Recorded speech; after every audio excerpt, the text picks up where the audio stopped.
आज के विषय हमारा है अभा अनीस का 30 लाख का आह्वान स्वीकारे बिना धीरेन्द्र महाराज नागपुर से क्यों भागे। आइए दिव्य शक्ति की पोल खोल सुनिए। धीरेन्द्र महाराज के दिव्य दरबार की पोल खोल। मित्रों, ये केवल धीरेन्द्र महाराज के दरबार की पोल खोल नहीं है,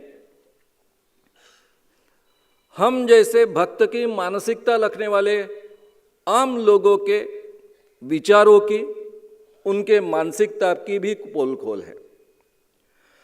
शुरुआत में ही कहूँगा, मैं यहाँ पर मुझे बहुत आनंद होता अगर महाराज जी के भक्त बड़ी पैमाने पर यहाँ आते, लेकिन उन्होंने जाहिर वीडियो के माध्यम से ये कहा है कि इस आदमी और इसकी सभी गतिविधियों पर बहिष्कार करे, तो शायद बहुत कम भक्त यहाँ आए होंगे।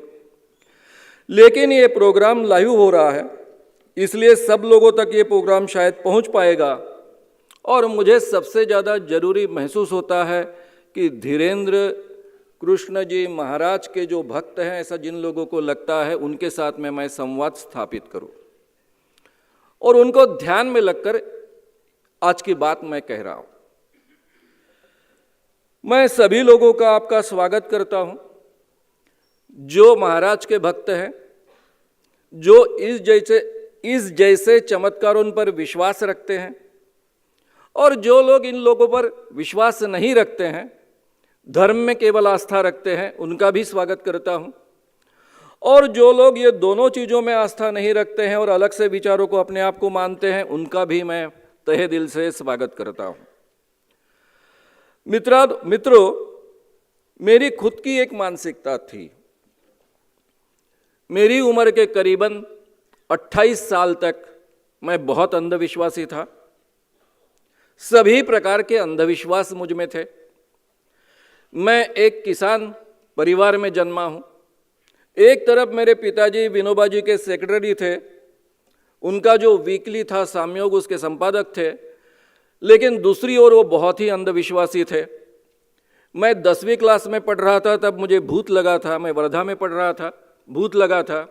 यवतमाल में मेरी खेती है, वहाँ के लाड़खेड़ गांव के एक बड़े मांत्रिक के द्वारा मेरा भूत उतारा गया।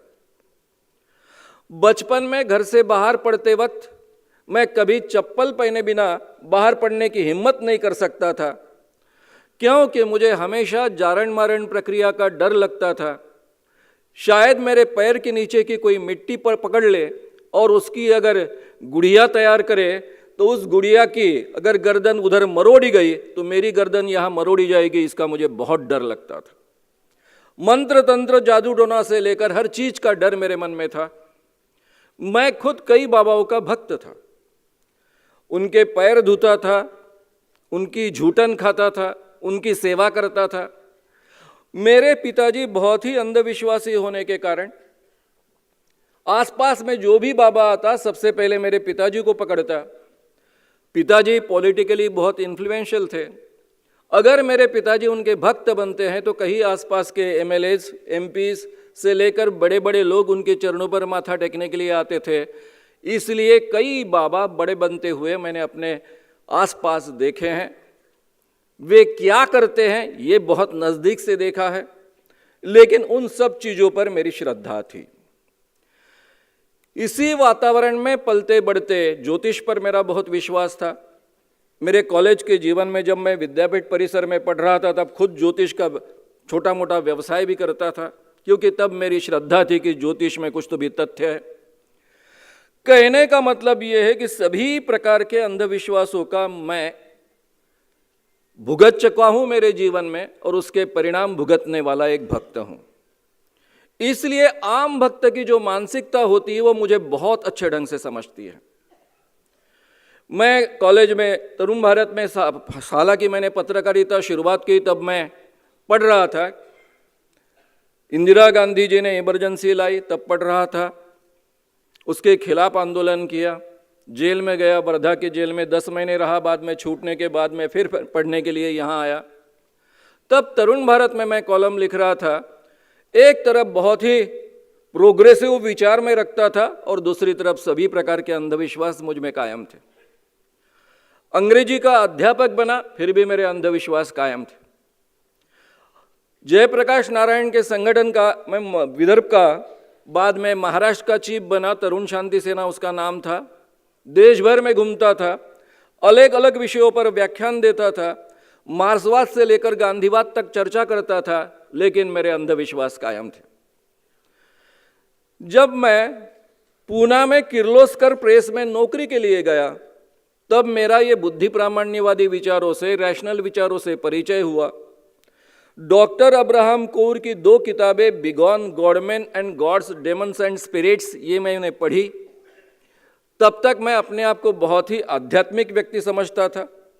मुझे आध्यात्मिक प्रगति करनी थी, सभी प्रकार की सिद्धियां प्राप्त करनी थी, मोक्ष प्राप्त करना था, और इसलिए आध्यात्मिक क्षेत्र के जो ऊंचे विचार होते हैं उसका मुझे बहुत अच्छे ढंग से परिचय था। विनोबा जैसे बहुत ही ऊंची पहुंची हुई आध्यात्मिक व्यक्ति के आश्रम से मेरा लगातार संबंध रहा था, और इसलिए मेरे आध्यात्मिक सभी सवालों के जवाब आज का विज्ञान दे सकता है। ये 2 किताबों के माध्यम से जब मुझे पता चला तो मुझ में परिवर्तन हुआ, और मैंने अपने पत्रकारिता में ही भांडाफोड़ शुरू कर दी। विजय तेंदुलकर जी का नाम आपने सबने सुना है। उनका गहराई नाम का चित्रपट आया। ये गहराई में पद्मिनी कोल्हापुरे का न्यूड सीन था, इसलिए बहुत ही इस पिक्चर की चर्चा हुई। इसकी स्क्रिप्ट विजय तेंदुलकर जी ने लिखी थी, और विजय तेंदुलकर बहुत ही प्रोग्रेसिव राइटर माने जाते थे। मैं जिस वीकली में काम करता था, किर्लोस्कर के मनोहर, उसमें मैंने कवर स्टोरी लिखी और इनको आह्वान दिया विजय तेंदुलकर जी को कि आप कहते हो, क्योंकि उसमें बताया क्या गया था कि डॉक्टर श्रीराम लागू जो पद्मिनी के कोल्हापुरे के पिताजी हैं, वे बहुत ही रैशनल है, बुद्धिवादी हैं, ऐसी चीज़ों पर विश्वास नहीं रखते हैं। लेकिन जब पद्मिनी कोल्हापुरे के शरीर में भूत आना शुरू होता है, भानामती की केस होती है, यानी कपड़े अपने आप जलना, जो चीज़ें पकाई जाती है उसमें गंदगी आना, ये भानामती पोल्टरजेस्ट फेनोमेना है। इसमें दोनों मिक्स थे, भूत का भी और पोल्टरजेस्ट फेनोमेना का भी। तो उस पर उनका विश्वास बैठता है और वो अपनी रैशनैलिटी छोड़ देते हैं। इस ढंग की ये फिल्म थी। अरुणा विकास इसके डायरेक्टर थे, और ये आह्वान देने के बाद में मेरी वहाँ से शुरुआत हुई। हालांकि विजय तेंदुलकर हमारे बहुत अच्छे मित्र थे, मेरे प्रेस के बहुत ही अच्छे मित्र थे, उनकी प्रोग्रेसिव इमेज थी, इसके बावजूद उसकी शुरुआत इस ढंग से हुई। और उसके बाद में मैंने अपने पत्रकारिता में कई बाबाओं का भांडाफोड़ करना शुरू किया। उसके बाद में मैं फिर से तरुण भारत में आया। मेरे विचार इतने बदल चुके थे कि तरुण भारत को सहन करना यानी मुझे सहन करना उनके लिए बहुत कठिन हुआ। जिस वीकली के लिए मैं यहाँ आया था, वो वीकली ही बंद कर दी ताकि मुझे नौकरी से न निकालना पड़े, क्योंकि मागो वैद्य हमारे संपादक थे और वो कह रहे थे कि मैं इसको नौकरी से नहीं निकाल सकता हूँ, इसलिए वीकली ही बंद कर दी। तब मेरे ध्यान में आया कि मैं पत्रकार कर काम करना चाहता हूँ, जहाँ विचारों का कोई संबंध नहीं होता है या फिर विचारों की कोई झंझट नहीं होती है, वहाँ इंसानों से मेरी जमती नहीं है। प्लीज़ मोबाइल ऑफ कीजिए या फिर साइलेंट मोड पर डालिए, बीच बीच में आवाज़ ना आए तो ज़्यादा अच्छा होगा। तो मित्रों, वहाँ पर मेरे ध्यान में आया कि मैं तरुण भारत में आया, आखिरी तक मागो वैद्य और दीभा घुमरे, ये जो 2 मेरे संपादक थे, वो मेरे साथ में खड़े थे, मुझे निकालने के लिए तैयार नहीं थे। लेकिन यहाँ विचारों से मैं जम नहीं पा रहा हूँ। तो पत्रकारिता में अपने विचारों के आधार में नौकरी करे ये संभव नहीं है। ये मेरे ध्यान में आने के बाद में मैंने निर्णय लिया, और 1982 में तरुण भारत ने जैसे ही वीकली बंद करने का निर्णय लिया, 1982 दिसंबर से अखिल भारतीय अंधश्रद्धा निर्मूलन समिति के नाम से यह आंदोलन की मैंने शुरुआत की। मित्रों, क्यों शुरुआत की? उसके पीछे का कारण था कि मुझे इतने विषयों का इतना अच्छा ज्ञान है, देश भर में घूम घूम कर मैं व्याख्यान देता हूं, कई विषयों पर मैं लिखता हूं, मेरे लिखने पर लोग प्रेम करते हैं, व्याख्यान पर लोग प्रेम करते हैं, और मैं अपने आप को समझता हूं कि मुझे पूरी दुनिया का ज्ञान है। इसके बावजूद मेरे जीवन में मुझे एक भी व्यक्ति नहीं मिली थी 1980 तक कि जो कॉन्फिडेंटली कहे इस दुनिया में भूत नहीं होता है, इस दुनिया में चमत्कार नहीं होता है, किसी को सिद्धि प्राप्त नहीं होती है और ज्योतिष ये साइंस नहीं है, ये कहने वाला एक भी व्यक्ति मेरे जीवन में नहीं मिला था। जो मैंने अपने जीवन में भुगता है, मेरे पिताजी का वो जिंदा थे तब उनका श्राद्ध बनाया गया, मेरे घर में ही वो श्राद्ध हुआ। आप कल्पना कर सकते हो कि जो व्यक्ति यानी मेरे पिताजी ज्ञानेश्वरी का निरूपण करते थे, तुकाराम की गाथा लोगों को समझा कर बताते थे, साम्ययोग के संपादक थे, वो जिंदा रहते एक बाबा उनका श्राद्ध करे और मेरे घर में वो हो। ये ऐसे कई मैंने अनुभव अपने जीवन में लिए हैं। तो जब मुझे पता चला कि ये सब झूठा है, लोगों तक पहुंचाने की इसकी आवश्यकता है, तो उसके पीछे की भावना थी जो मेरे घर का हुआ, मेरे माता पिता का हुआ, मेरे भाई बहनों का हुआ, जो मेरा हुआ वो बाकी आम लोगों का ना हो, इसलिए उनको जागरूक करने के लिए ये मूवमेंट शुरू की। पहले 10 साल तक कोई नौकरी न करते हुए फुल टाइम ये काम मैं करते आया, उसी में से ये पूरा संगठन खड़ा हुआ। मित्रों, आप सबको इसकी बहुत जानकारी है, इसलिए बहुत डिटेल्स में मैं जाऊंगा नहीं। नागपुर में मैं आया था, मेरे मित्र ने आपके सामने कहा है कि इंडियन साइंस कांग्रेस अटेंड करने के लिए मैं आया। एक तो गए 40 सालों से हम लोगों के मन में वैज्ञानिक दृष्टिकोण जगाने का, उनके विचारों में वैज्ञानिक दृष्टिकोण जगाने का प्रयास कर रहे हैं।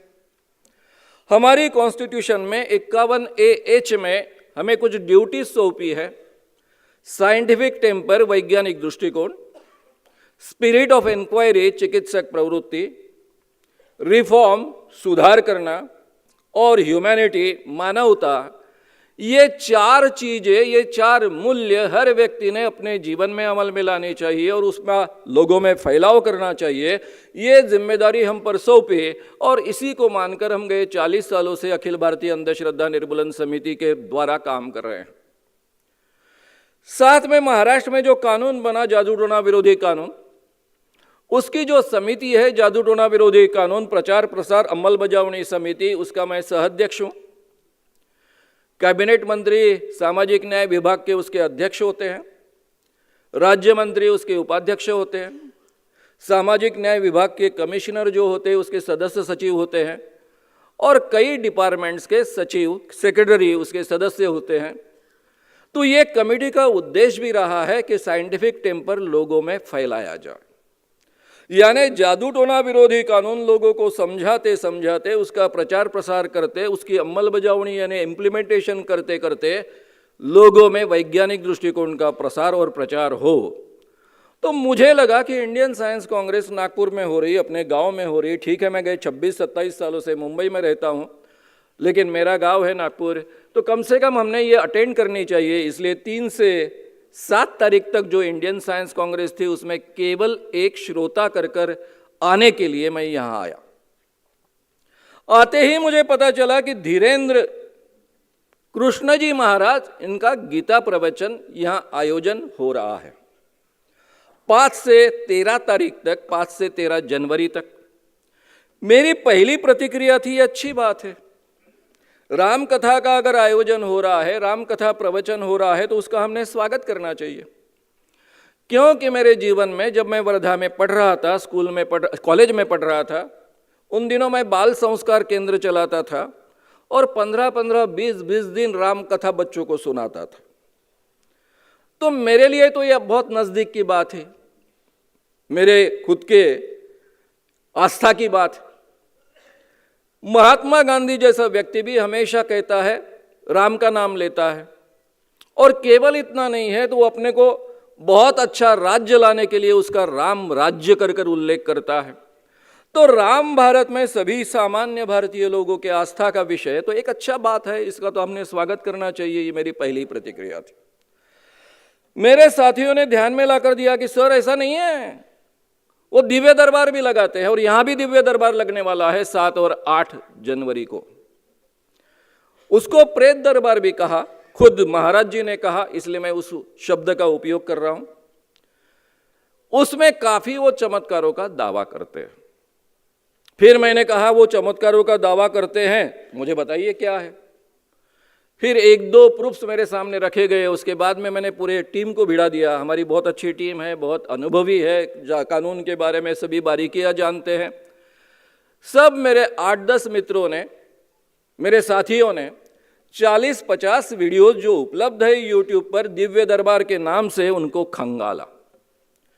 खंगालने के बाद में उसमें क्या क्या मिलता है वो सब देखा, और देखने के बाद में मेरा ध्यान उधर बटाया। इस वीडियोस में कई बार drugs and magic remedies act 1954 का उल्लंघन किया गया है। जादू टोना विरोधी कानून 2013 जो महाराष्ट्र सरकार का कानून है, उसका उल्लंघन किया गया है।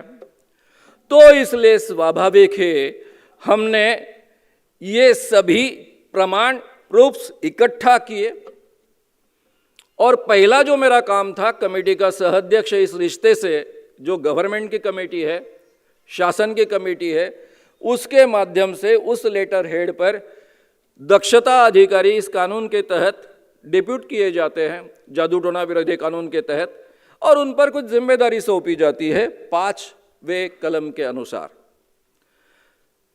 नागपुर के प्रधान दक्षता अधिकारी क्राइम एसीपी होते हैं, उनको समन्वयक दक्षता अधिकारी कहा जाता है। तो मैंने डायरेक्टली उनके सामने कंप्लेंट रखी, क्योंकि उन पर क्या क्या जिम्मेदारी है।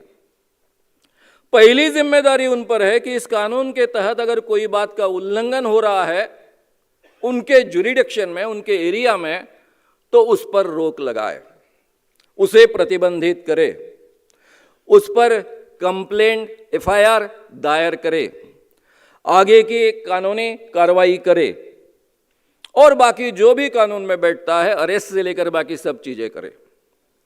ये जो कानून है बहुत कड़ा कानून है। ये कानून के तहत ये कॉग्निजिबल है, नॉन बेलेबल है। कॉग्निजिबल है इसका मतलब पुलिस को एफआईआर दाखिल करना नहीं करना ये अधिकार नहीं है।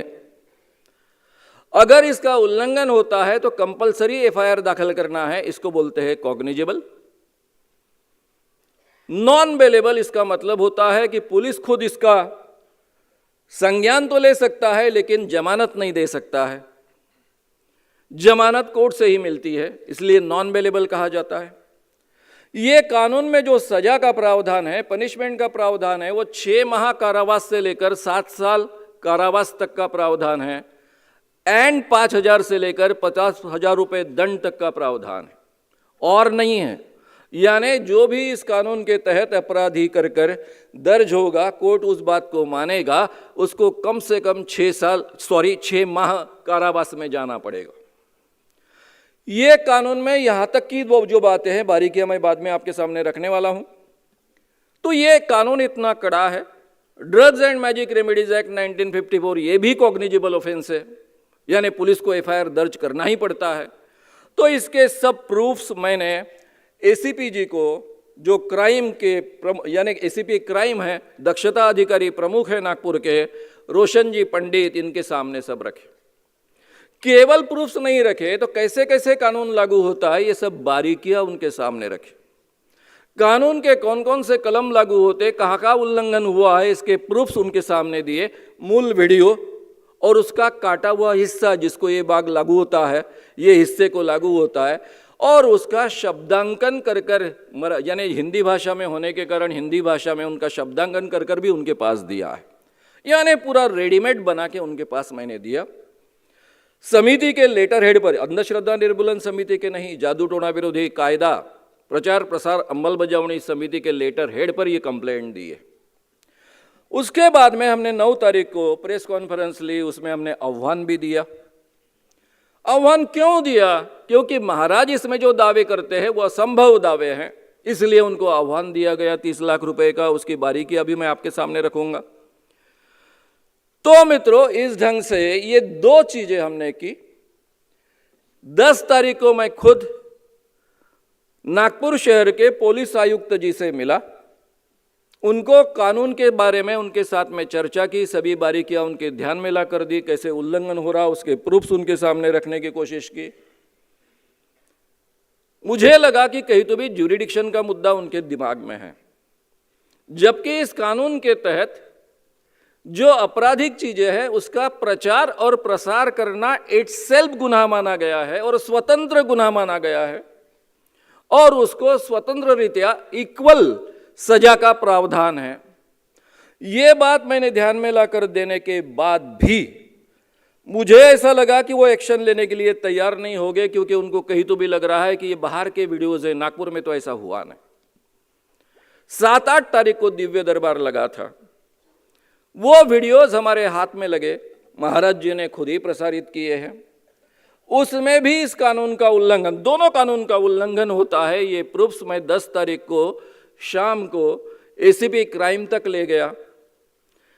रात को 3 बजे तक उन्होंने इस विषय का अभ्यास किया, दूसरे दिन भी अभ्यास किया।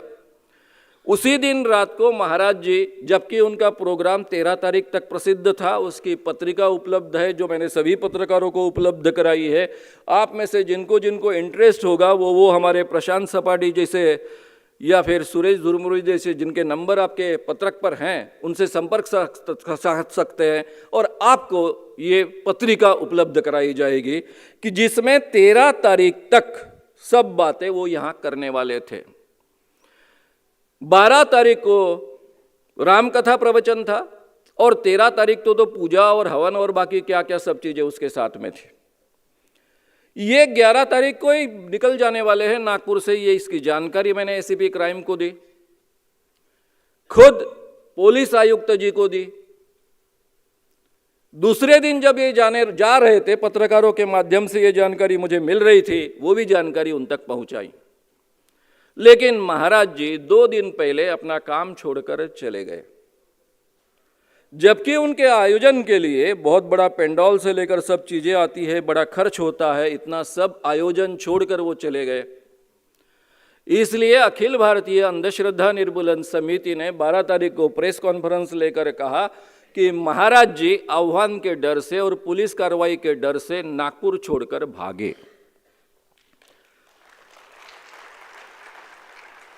ये हमने क्यों कहा?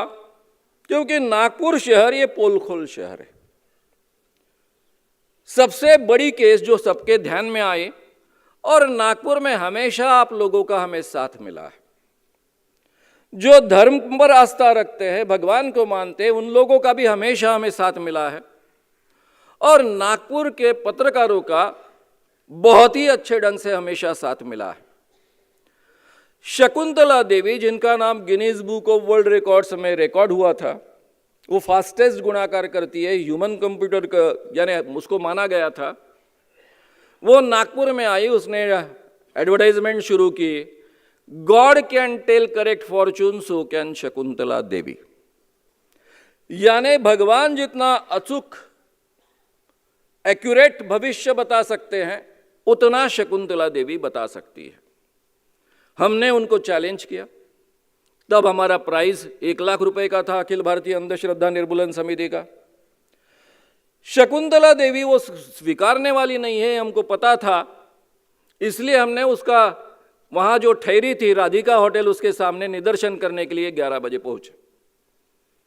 उसके पहले ये आह्वान सभी वृत्तपत्रों में, सभी पेपर्स में प्रकाशित हुआ था। और मैंने कहा था कि क्योंकि 3 दिन उसके आगे के बुक हो चुके थे, 3 मिनट का समय मिलता था, आपको अपनी जन्म तारीख कहनी है, जैसे ही एंट्री घेते हो उसके आधार पर वो 3 सवालों के जवाब देती थी। 3 मिनट में आपको बाहर जाना है और उसके 300 रुपये लगते थे। और इसका बुकिंग ऑलरेडी 3 दिन का हो चुका था। तो इसलिए मैंने लोगों को विनंती की कि ऑलरेडी आपने पैसे भरे हैं, आप पूछने ही वाले हो, तो 1 सवाल मेरा पूछिए, 2 सवाल आपके पूछिए। मराठी पेपर्स ने ये सभी सवाल छाप दिए। सवाल कैसे थे कि भाई अगर आपकी शादी नहीं हुई तो पूछिए मेरी शादी कब होगी, आपको बच्चे हैं तो पूछिए मुझे बच्चे कब होंगे। उनको अगर समझता है भगवान की तरह वो करेक्टली फॉर्चून बता सकती है, तो आपका भी बताएगी। जब हम 11 बजे सब पहुंचे वहां तक, तो एक सरदार जी झगड़ने के लिए मेरे सामने आ गए। ये क्या आने का समय है? सुबह से मैं आपकी राह देख रहा हूं। मैंने इतने लोगों को पकड़ के रखा था, 50 लोगों को पकड़ के रखा था, 15-20 भाग गए, अभी 20 ही बचे, उनको पकड़ो। बोला क्या हुआ भाई? उनका पहला नंबर था सुबह सुबह में। उनको लगा मानव जी का एक ही सवाल क्यों पूछने का, 3 सवाल पूछेंगे। उनकी उम्र शायद 40 के आसपास थी। उन्होंने पहला सवाल पूछा कि मैं कितने दिन से कोशिश कर रहा हूं, मेरा व्यवसाय नहीं चल रहा है। तो शकुंतला देवी ने उनकी जन्म तारीख तो देखी थी, उसके आधार पर कह दिया कि आपका व्यवसाय चलने की गुंजाइश बहुत कम है, थोड़ा मोटा ऐसा ही चलने वाला है। फिर उसने पूछा मेरी शादी नहीं हो रही तो मेरी शादी कब होगी? अब जिसका व्यवसाय नहीं चल रहा, खाना पीना भी नहीं जिसको ठीक ढंग से मिल रहा, वो क्या शादी करेगा? इसलिए शकुंतला देवी ने कहा, यानी उनको जन्म तारीख पहले से पता थी, वो न्यूमरोलॉजिस्ट थे, अंक के आधार पर भविष्य बताते थे, और उन्होंने कहा तुम्हारी शादी होना बहुत कठिन है, कभी तो भी बहुत सालों बाद शायद हो जाएगी। तीसरा सवाल उन्होंने पूछा मुझे बच्चे हो गए क्या, और कितने बच्चे हो गए? अब शकुंतला देवी ज्यादा चिढ़ गई, उनको लगा तुम्हारी शादी होना संभव नहीं है, तुम्हारा व्यवसाय चलता नहीं है, तो बच्चे कहां से हो गए तुमको? और सरदार जी के पेशेंस छूट गए, मेरे 2 बच्चे हैं, वो मेरे नहीं है क्या? मेरी शादी तो कब की हो गई है, मुझे बीवी है। और फिर सरदार जी तू मैं पर आ गए और बोलने लग गए, तू कहती है मेरा व्यवसाय नहीं चलता, मेरे इतने होटल्स है, मेरा इतना ये सब उसने रखना शुरू कर दिया। राधिका होटल के मालिक उसको पहचानते थे, इन्होंने एकदम तमाशा चालू कर दिया, ये झूठी है, ऐसा है, कहती है कि भगवान की तरह मैं सच्चा भविष्य बता सकती हूं। फिर उन्होंने कैसे तो भी समझाया, और सरदार जी एक ही काम करने लग गए, जो भी आदमी अंदर जा रहा है जिसने पहले से 300 रुपये भरे, मानव जी का एक सवाल पूछ रहा है पेपर में ऐसा ऐसा लिखा, ऐसा पूछने का, और उन 50 लोगों को उन्होंने पकड़ कर रखा था। हम देरी से आए, 11 बजे आए, इसलिए 20 लोग बचे थे, उनको मैंने रिकॉर्ड किया पुलिस स्टेशन में, सीताबर्डी पुलिस स्टेशन में, वो प्रूफ्स दिए। और वहाँ के इंस्पेक्टर ऐसे थे कि रात को 12 बजे उन्होंने FIR दाखिल किया, सोई हुई शकुंतला देवी को उठाया, उनको पुलिस स्टेशन में बुलाया। शकुंतला देवी को मानने वाले बहुत बड़े बड़े लोग थे, केंद्र से, गृह मंत्रालय से, नागपुर के कमिश्नर जी को फोन आया, और दूसरे दिन सुबह सुबह शकुंतला देवी को एरोप्लेन में बिठाकर नागपुर के बाहर भेजा गया। FIR दाखिल हुआ, लेकिन कुछ आगे हुआ नहीं। लेकिन उनका जो कार्यक्रम था गणित का, ह्यूमन कंप्यूटर सिद्ध करने का, वो रद्द हुआ। तो ये पहले शकुंतला देवी की हमने पोल कॉल की है, उन तक कैसी जानकारी पहुंचाई जा सकती है, इसका मैंने उदाहरण भी आपको दिया है। दूसरा बड़ा उदाहरण है नागपुर का पायलट बाबा का। पत्रकार भवन के पास में जो ग्राउंड है और स्टेडियम है, जिसको हम यशवंत स्टेडियम कहते हैं, वहां पर 10 बाय 10 का एक गड्ढा खोदा था, उसको इन्होंने ऊपर से बंद किया था, और 72 घंटे तक वो उसके अंदर रुके थे।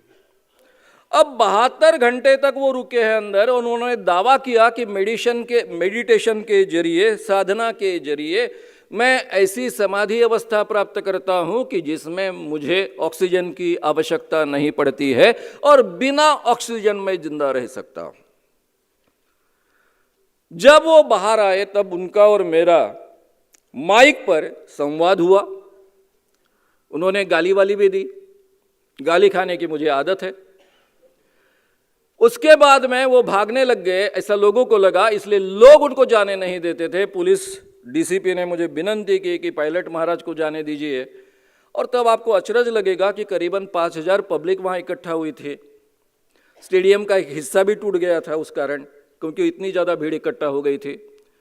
जाते समय कम से कम 200-300 मोटरसाइकिलें बाबा को घेर कर रवि भवन तक गई थी। मुझे उनको समझाना पड़ा कि बाबा भाग नहीं रहा है, उसके साथ में चर्चा होगी, वो आह्वान स्वीकारेगा।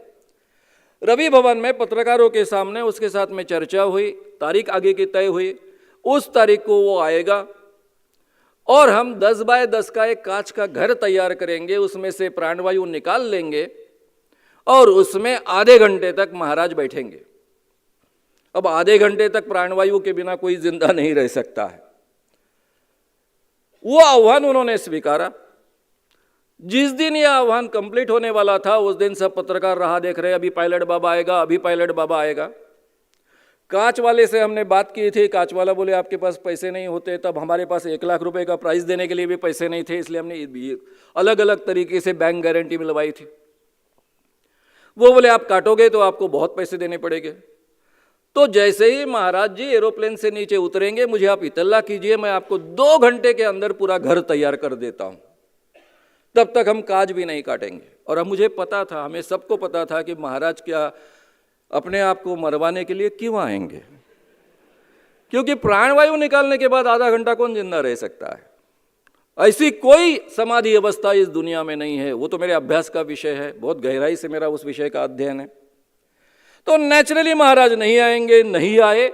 पायलट बाबा जैसा दबंग बाबा भी वहां से भाग गया। तीसरा मित्रों, बोल का पत्थर।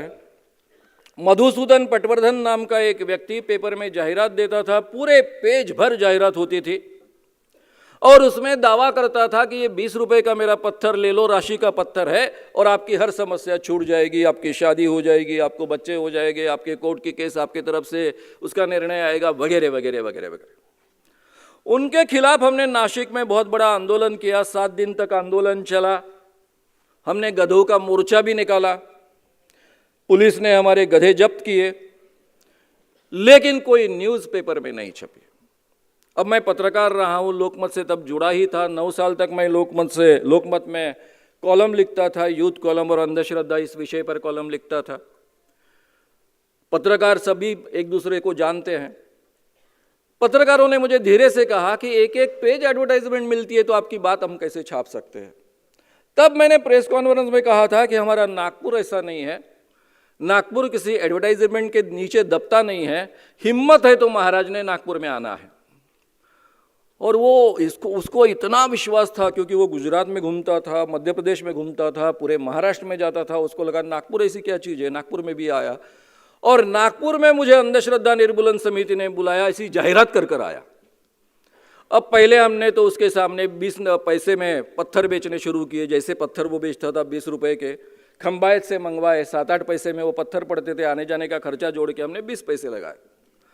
लोग भी इतने होशियार कि हमसे 20 पैसे का पत्थर खरीदते थे, क्योंकि उसको जाहिर करना पड़ा था कि वो लोगों को ठगता नहीं है, 420 के कलम के अंतर्गत न आए। इसलिए उसने अपने जाहिरात में लिखा था कि अगर आप ये पत्थर वापस करना चाहे तो आपके 20 रुपए वापस मिलेंगे। तो लोग क्या करते थे, हमसे 20 नए पैसे का पत्थर खरीदते थे, उससे जो पत्थर लिया है उसी रंग का, और ये पत्थर उसको वापस देते थे, 20 रुपए लेते थे और उसका पत्थर अपने जेब में रखते थे कि शायद ये राशि का पत्थर है तो कुछ फायदा मिले। तो हमारे ध्यान में आया कि ये अंधश्रद्धा निर्मूलन क्या प्रकार है, कैसा होगा इससे। सुबोध धर्माधिकारी यहाँ के एडवोकेट है, हम दोनों लॉ कॉलेज में साथ में पढ़ते थे। मैंने उनसे विनती की कि कोई कानून है क्या इसके तहत काम में आएगा।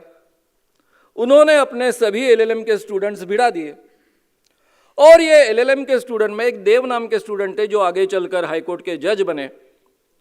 उनको सुबह 4 बजे ये कानून मिला। वो मुझे सुबह 4 बजे मेरा घर ढूंढते ढूंढते आए।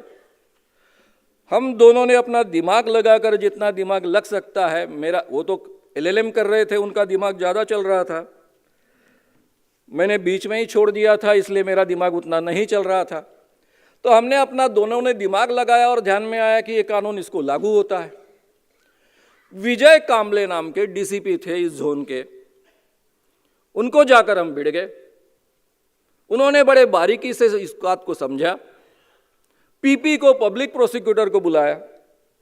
मैं और देव दोनों उनको समझा रहे घंटा भर तक पीपी को कि कैसे कानून लागू होता है, और पीपी कह रहे कि कानून लागू ही नहीं होता है। तब फिर मैंने पहले बार देखा विजय जी कामले जो डीसीपी है, उनका रौद्र रूप। वो इतने चिढ़ गए थे, पीपी को, नागपुर के प्रधान पीपी को कहने लग गए कि आप ऐसे ही हम अफसर को ठगते हैं क्या? अच्छा हो गया मैं लॉ ग्रेजुएट हूं, आप बाजू हट जाइए, मेरे पास अधिकार है, मैं सब कुछ कर लूंगा। और उन्होंने तय किया एफआईआर दाखिल करने का। हम रहा देख रहे, ये एफआईआर नहीं दाखिल कर रहे, एफआईआर नहीं दाखिल कर रहे, क्या हो गया? वो कहते थे शामराव चुप रहो, मैं देखता हूँ क्या करना है। और उन्होंने बराबर शनिवार के शाम को 5 बजे एफआईआर दाखिल कर उस आदमी को अरेस्ट की, हथकड़ियाँ लगाई। उसके पहले मुझे इतला दिया, मैंने पूरे प्रेस को वहाँ बुलाया और सारे प्रेस ने हथकड़ियाँ लगाई हुई उनकी फ़ोटो सारे पेपर्स में छाप दी। शनिवार 5 को उनको अरेस्ट होने के कारण रविवार को छुट्टी थी, सोमवार तक उनको अंदर रहना पड़ा, पुलिस कस्टडी में रहना पड़ा। तब हमारे ध्यान में आया कि हमारे विजय कामले जी ने क्यों जल्दी काम नहीं किया। जब भी मुझे वो मिलते, बाद में मुंबई में कमिश्नर थे, जब भी वो मिलते थे मुझे हमेशा याद दिलाते थे कि क्यों मैंने वो drugs and magic remedies act, मैंने बोला सर आपके कारण ही वो मिला है, आपके कारण ही वो चालू हुआ है, और उसके अंदर कई लोगों को हम आज तक जेल में भेज चुके हैं। महाराष्ट्र में जगह जगह पर चंगाई सभाएं आयोजित होती है, क्रिश्चियन मिशनरीज इसको आयोजित करते हैं। अंधा देखने लगता है, बहरा सुनने लगता है, लंगड़ा चलने लगता है, और ये सब यीशु की कृपा से या फिर यीशु की प्रार्थना से होता है।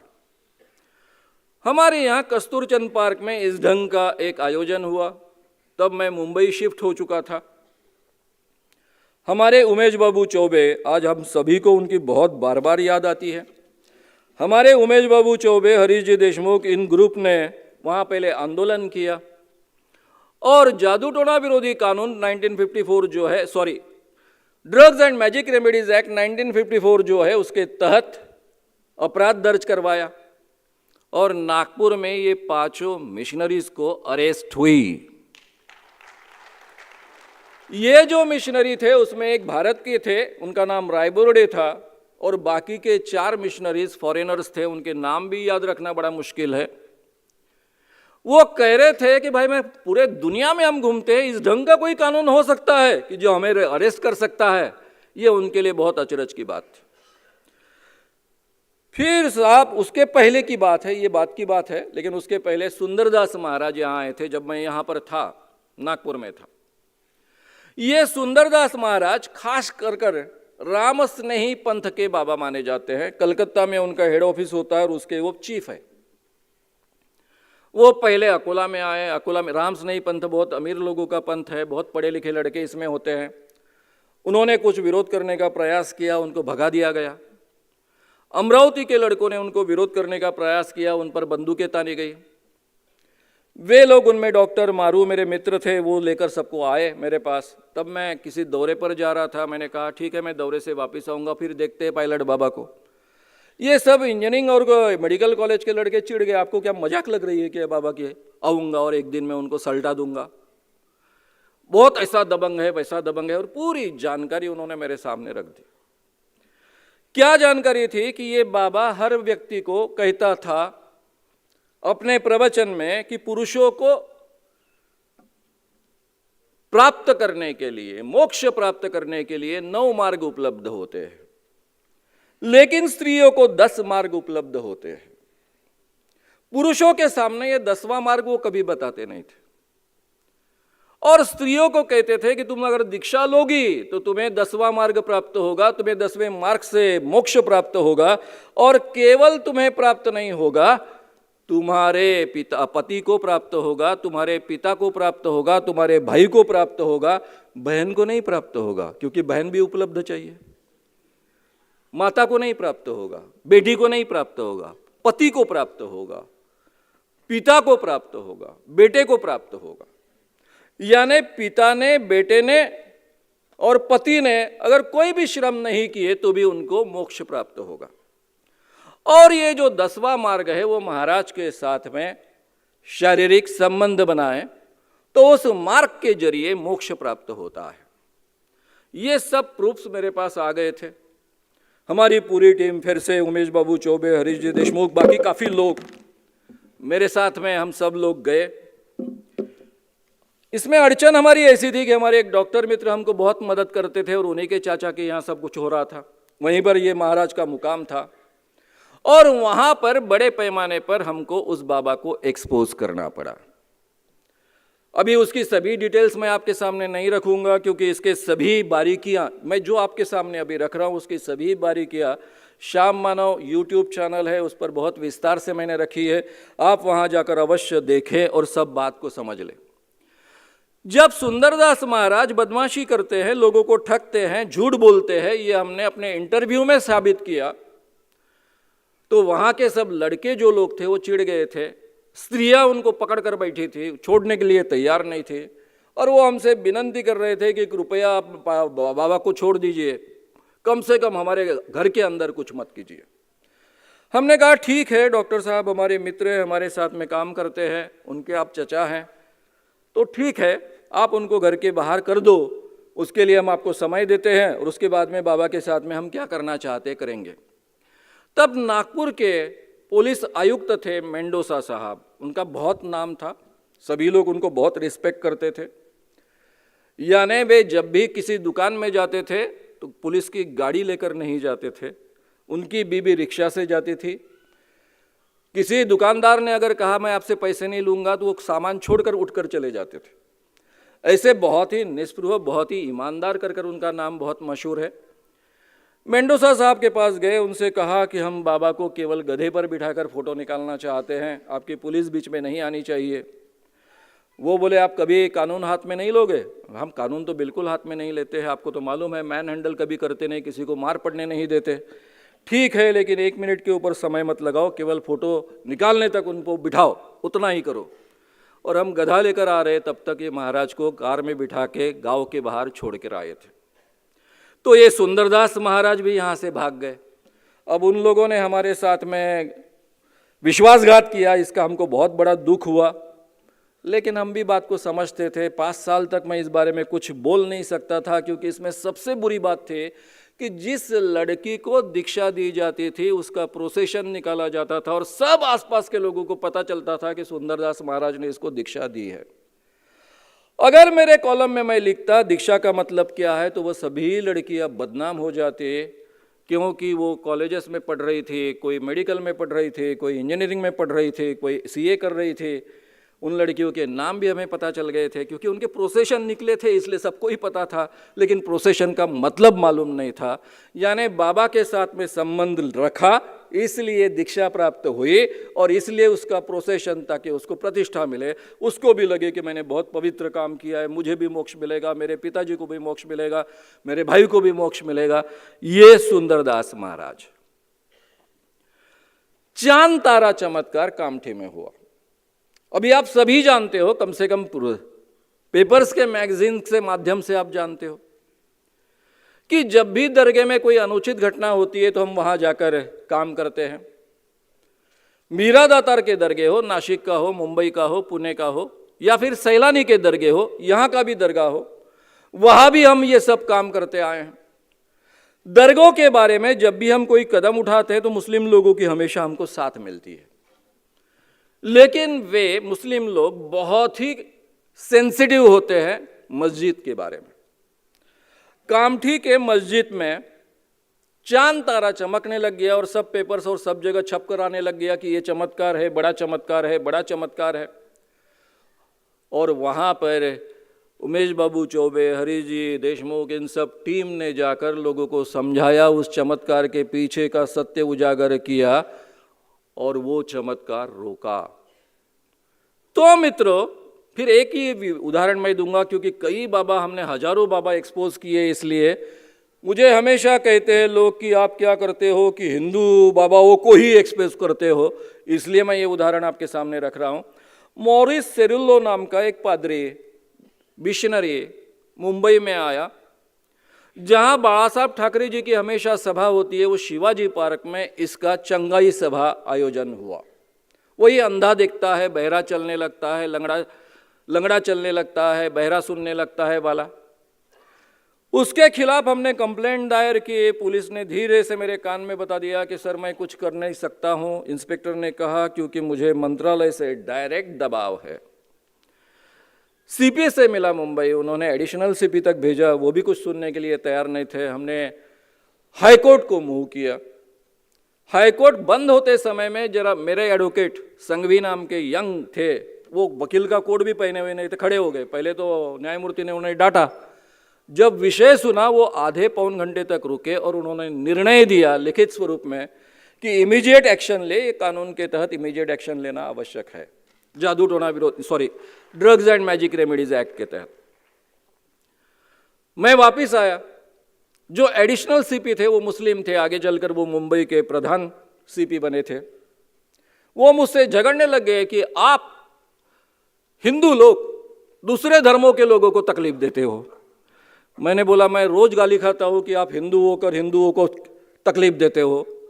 और आप कह रहे हो कि दूसरे धर्मों के लोगों को तकलीफ देते हो, वो सुनने को तैयार नहीं। मेरे ध्यान में आया कि ये कोई भी अभी केस दायर करने वाले नहीं है।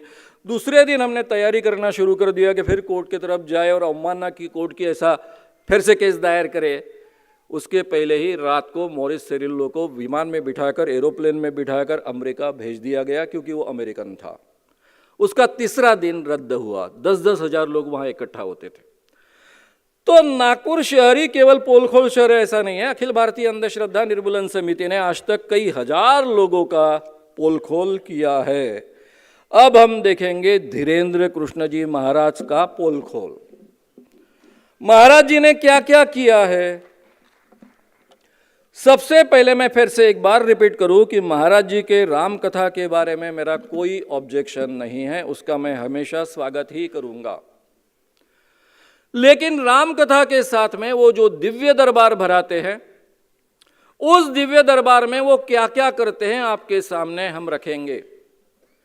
उनका एक वीडियो है। जो लोग कहते हैं दिव्य शक्तियां नहीं होती, वो आंखें खोलकर देख ले ये चमत्कार। आप केवल ये शब्द टाइप करेंगे तो आपको ये वीडियो मिल जाएगा। फिर से मैं एक बार रिपीट कर रहा हूं। जो लोग कहते हैं दिव्य शक्तियां नहीं होती, वो आंखें खोलकर देख ले ये चमत्कार। इस वीडियो में 1:15 यानी 1 मिनट 15 सेकंड से लेकर तो 3 मिनट 51 सेकंड तक उन्होंने जो बातें बोली है, उसका मैं सारांश आपके सामने रखूंगा। समय मैंने आपके सामने बताया है, फिर से एक बार रिपीट करूंगा। 1 मिनट 15 सेकंड से लेकर 3 मिनट 51 सेकंड तक, यानी शुरुआत में ही ये बात है, इसलिए आप इजीली उसको देख पाओगे। अपने भक्त को महाराज पूछते हैं, आपने किसी को पर्ची दिया था क्या, यानी जानकारी दी थी क्या? भक्त कहता है नहीं नहीं। महाराज पूछते हैं, आपने किसी को नाम दिया था क्या? हमें नाम और उम्र सहित कैसे पता चला? यानी महाराज वहां बताते हैं, आभास निर्माण करते हैं माइक पर से लोगों के सामने कि इस भक्त का नाम और उसकी उम्र उन्होंने पहचानी है। भक्त कहता है कि बागेश्वरी की कृपा है, बालाजी की कृपा है, इसलिए आपने पहचाना। यानी यहां पर यह दावा सिद्ध होता है कि महाराज ये आभास निर्माण करते हैं कि वो अपने आप भक्त का नाम भी पहचानते हैं और उसकी उम्र कितनी है ये भी पहचानते हैं। उसी में आगे है, उन्होंने भक्त के सामने भक्त कहता है कि माता जी की तबीयत बहुत खराब रहती है, उनकी हम बहुत दवा कर चुके हैं, वगैरह वगैरह वगैरह। फिर महाराज कहते हैं कि विकास नामक बालक माँ की अर्जी लेकर आया, माँ बीमार है। अगर आप ये वीडियोस देखेंगे तो बाबा ऐसे आभास निर्माण करता है, वो पर्चियाँ पहले लिखता है और बाद में वो जानकारी लोगों को बताता है। तो उसकी दिव्य शक्ति के कारण या फिर दिव्य शक्ति के आधार पर ये जानकारी उनको पहले से पता चलती है। ऐसा वो आभास निर्माण करते हैं, वैसा वो दावा करते हैं। हेडिंग है, जो लोग कहते हैं दिव्य शक्तियाँ नहीं होती, वो आंखें खोलकर देख ले ये चमत्कार। ये तो हेडिंग है वीडियो का, और ये उन्हीं के तरफ से प्रसारित हुआ वीडियो है। हालांकि बाकी कोई भी प्रूफ्स की आवश्यकता नहीं है, केवल ये जो हेडिंग है, जो लोग कहते हैं दिव्य शक्तियां नहीं होती, वो आंखें खोलकर देख ले ये चमत्कार, ये हेडिंग पर ही केस लागू होती है। बाकी और किसी प्रूफ की जरूरत भी नहीं पड़ती है।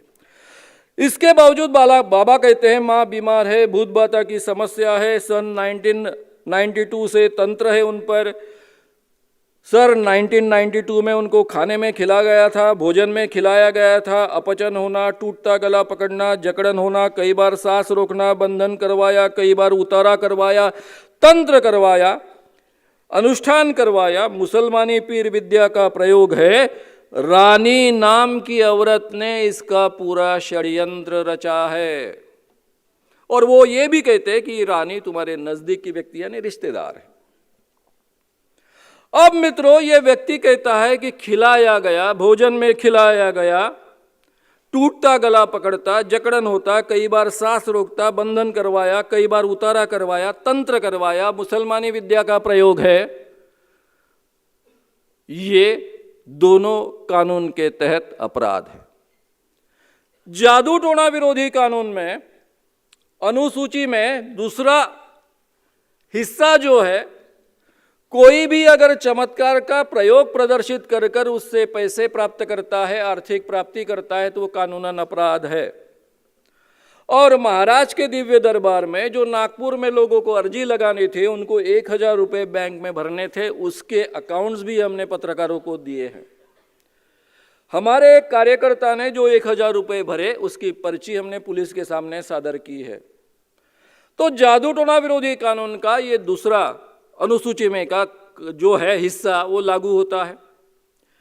ये जो मैंने आपके सामने कहा कि भूत लगाया, टोटका किया, मंत्र तंत्र किया, मुसलमानी विद्या का प्रयोग किया और रानी नाम के औरत ने किया, ये इसी कानून के तहत, जादू टोना विरोधी कानून के तहत अनुसूची 6 के अनुसार गुनाह है। भूत लगाना, मंत्र तंत्र करना, जादू टोना करना, अगर ऐसा कोई आरोप करता है तो वो भी कानूनन अपराध है।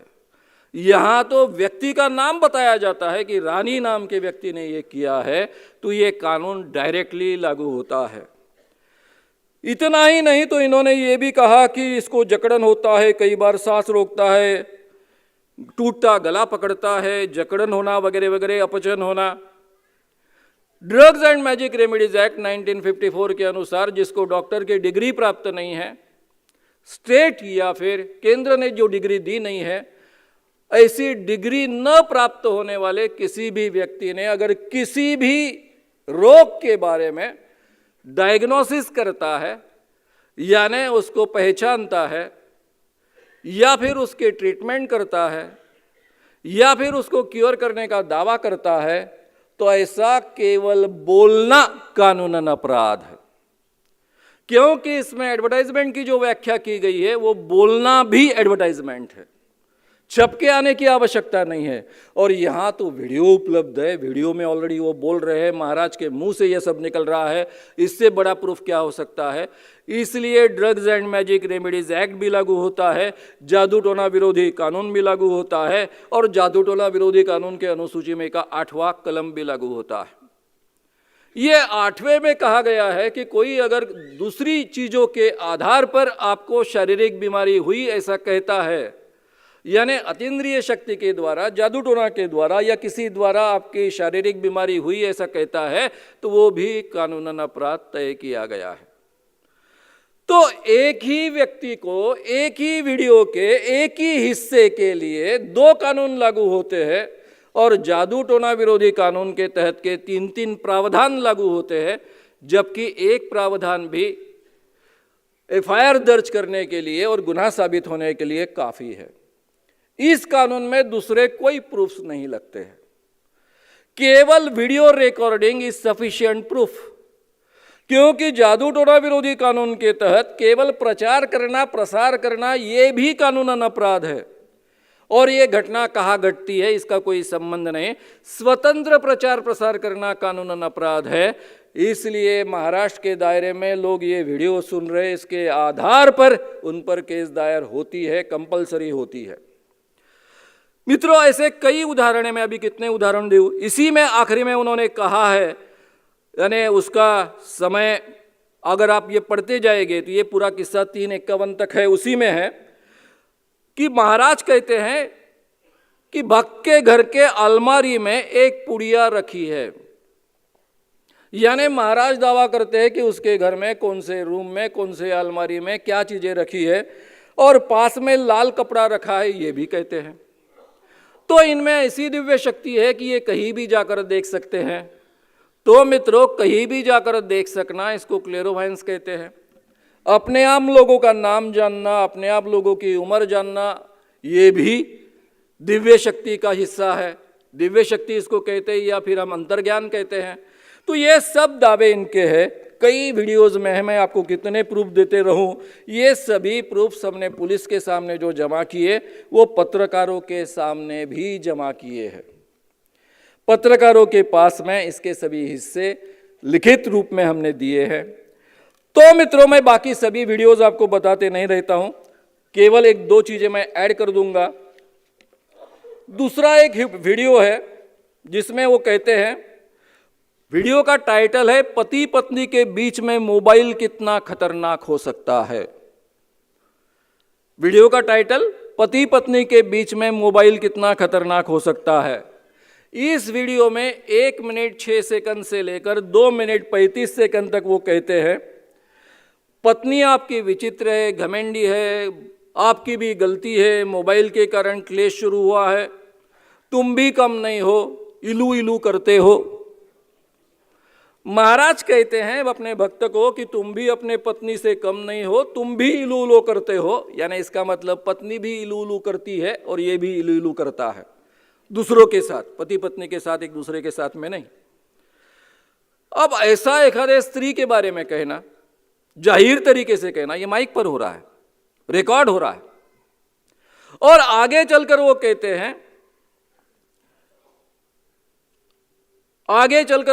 हैं गलती तुम्हारी है, मोबाइल के कारण क्लेश शुरू हुआ है, तुम भी कम नहीं हो, इलू करते हो। आगे कहते हैं कि ये देखो, सुन लो भैया, जो पूछ सको वही पूछना, मारे भारे भाई भाई में सिग्नल है, मारे भाई भाई में सिग्नल है। उनका भाई यानी उनके हाथ में रखी हुई गदा। उनका दावा ऐसा है कि गदा के माध्यम से उनको सब पता चलता है। और आगे वो धमकी देते हैं, तुमने कौन कौन से होटल में कौन कौन से कांड किए सब हमको पता है। यानी अपने इलू इलू के साथ में ये भक्त कौन कौन से होटल में जाता था, क्या क्या करता था, ये सभी महाराज को वो उनकी गदा बता देती है। ये यहाँ पर वो कहते हैं। और बाद में आखिरी में इसी वीडियो में कहते हैं, जो 5 मिनट 8 सेकंड से लेकर 5 मिनट 20 सेकंड तक है, एक भी वह कमरे से बोलो, जोर से बोलो, उनको माइक पर डिक्लेयर करने को लगाते हैं। और महाराज कहते हैं अब कट जाओ, नहीं तो हम तुम्हारे इलू इलू का मोबाइल नंबर भी बता देंगे। यानी महाराज को केवल भक्त को देखकर उनकी इलू इलू कौन है ये भी समझता है। ये महोदय इलू इलू को लेकर कौन कौन से होटल में गए ये भी समझता है। और इतना ही नहीं तो उनका मोबाइल नंबर क्या है इलू इलू का ये भी समझता है। कितने दिव्य दृष्टि रखने वाले हमारे महाराज हैं। ये सब दावे वीडियोस में भरे पड़े हैं। मैं सबकी सब आपके सामने रखकर आपका और मेरा समय बर्बाद करना नहीं चाहूँगा। आप इसको देखिए। फिर सवाल ऐसा आया कि जो यहाँ पर लगा नागपुर में, उसमें कुछ है कि नहीं। नागपुर में जो लगा दरबार, जिसको उन्होंने कहा है दिव्य दरबार और प्रेत दरबार, ये दोनों शब्दों का उन्होंने उल्लंघन यानी शब्दों का प्रयोग किया है।